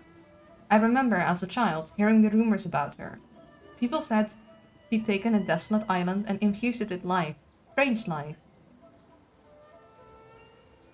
Can't show that anymore. The kids might get traumatized by learning too much anatomy. You know what's even worse? There's this one YouTuber I kind of follow, not subscribed, but she's an amputee. And her videos got flagged for disturbing content. Because of her leg. Like... don't get me started on censorship. I will never start ranting about it. Yeah, we don't have the time for that this time. I have 10 minutes. Actually. I always found the idea offensive. Nature is sacred and well-balanced mechanism. It's not to be reshaped by our whims. And yet, now that I'm here, I cannot deny the beauty in what she set in motion. What started as an exercise in vanity and unbounded ego has grown into a sacred little mechanism of its own. One that deserves more respect than we give it. Wow, that's by far the most empathically I've ever heard you speak. Your existence violence in terms of... Yeah, basically. It's... The island, you're passionate about it. I thought that was obvious. And I thought you were hopelessly awkward. All this time I've been trying to get you to open up. Just about the wrong thing. But you have plenty to say when it's on a topic you care about. Gosh. How strange. That's sarcasm. I don't think I need to note that, but... It's getting late, so... No filter anymore. Isn't that the way it should be? World's full of enough noise. Don't need to go around making more of it just for the sake of exercising our tongues. Fair. We should speak when there's something to say, and when there isn't. We should channel the mighty mollusk whose strength comes from silence and serenity. So, like, be more like a snail? Really? Really? Serenity of the mollusk. Apply Serenity of the mollusk. Lasts until the end of the current haggle session. At 2 shield per turn. Persists until another stance card is played. Oh! Corsac's adapt card change to reduce stress by... You know, and maybe I should have explored Corsac's options more, because having 2 shield every single turn would be pretty flipping strong, also as a stress preventer. We now have a better stress prevention card, but...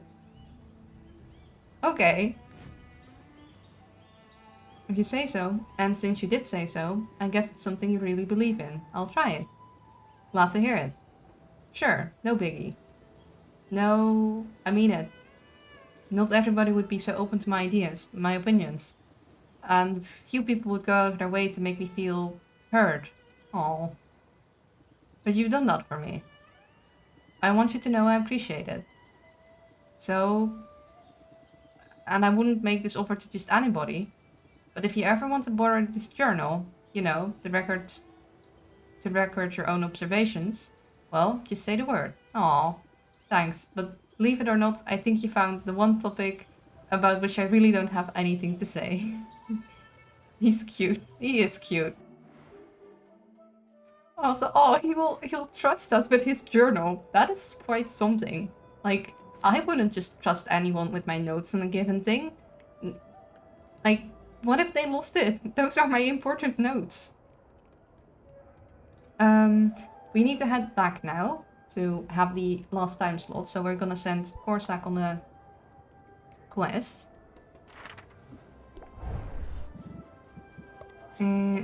This one, and we'll give fire tonic, and for you will, because you have enough slots, we'll give you a sight enhancer, and we'll make you give you stamina potion. This will take 6. We want you back in the morning, so we'll give you a greater speed potion, so you'll be back. You will need some extra mana, I think. Right? 1, 2, 3, 4, 5, 6, 7. Yes. You 39. You should have enough health.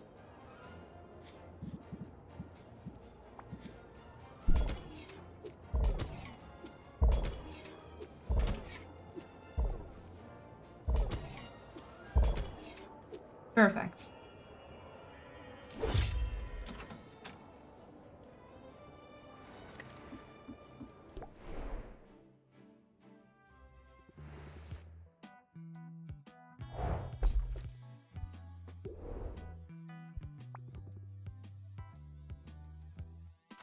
I like their chill music.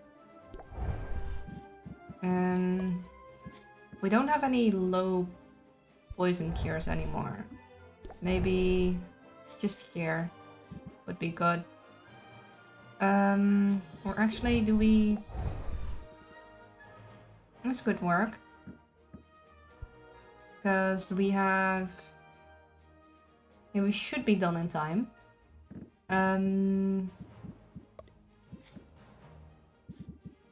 We don't really need a superior thunder tonic, but that's the... Actually, do we need anything at all? I don't know, 20... 30... 36... So... Hold up.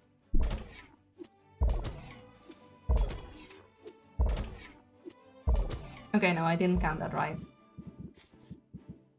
But I could just give a small health potion, and that would be enough.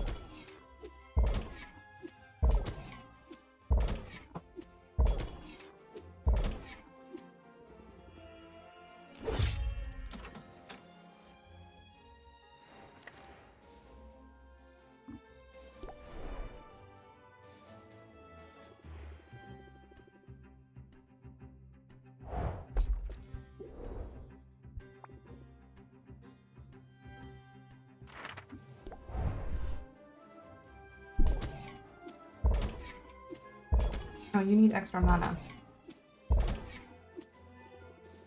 And extra health.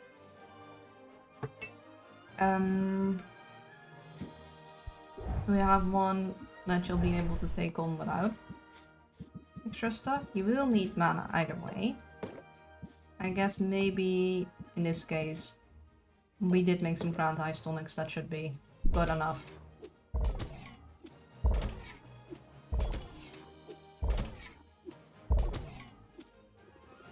And there we go.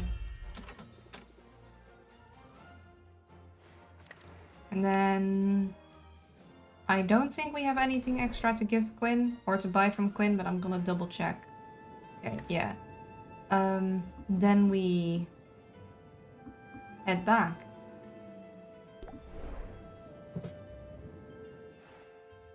And we're kind of done on time. We will empty out these things and look at that up next time. Because we are out of time for today. So I'm gonna save a save.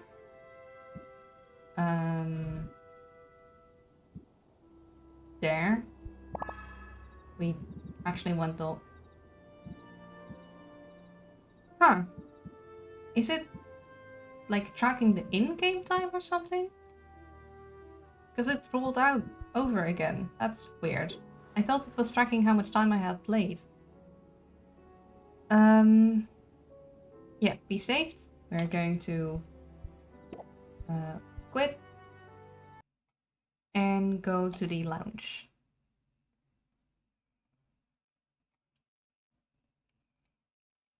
And look, we got a new subscriber. I'm gonna look for someone to raid. That's that. Thank you all for hanging out with me today. I really appreciate it. I had a good time. I'm really glad my internet decided to behave. I guess the finale will be a two-parter. Yeah, Potionomics just takes a lot of time. Making the potions has gotten significantly slower, as well as buying ingredients. Maybe you can find a way to speed things up, because the most important part is like the conversation parts. The rest I think wouldn't be like it has happened enough that you wouldn't be missing anything. So maybe once we have the potions we need for the final thing, we can just like focus. We don't even bother making potions anymore or sending people out on adventures. We just have the conversations. That might make it faster. Yeah, with that said, take care. Be kind to yourself, be kind to others, and I'll see you all later. Bye bye.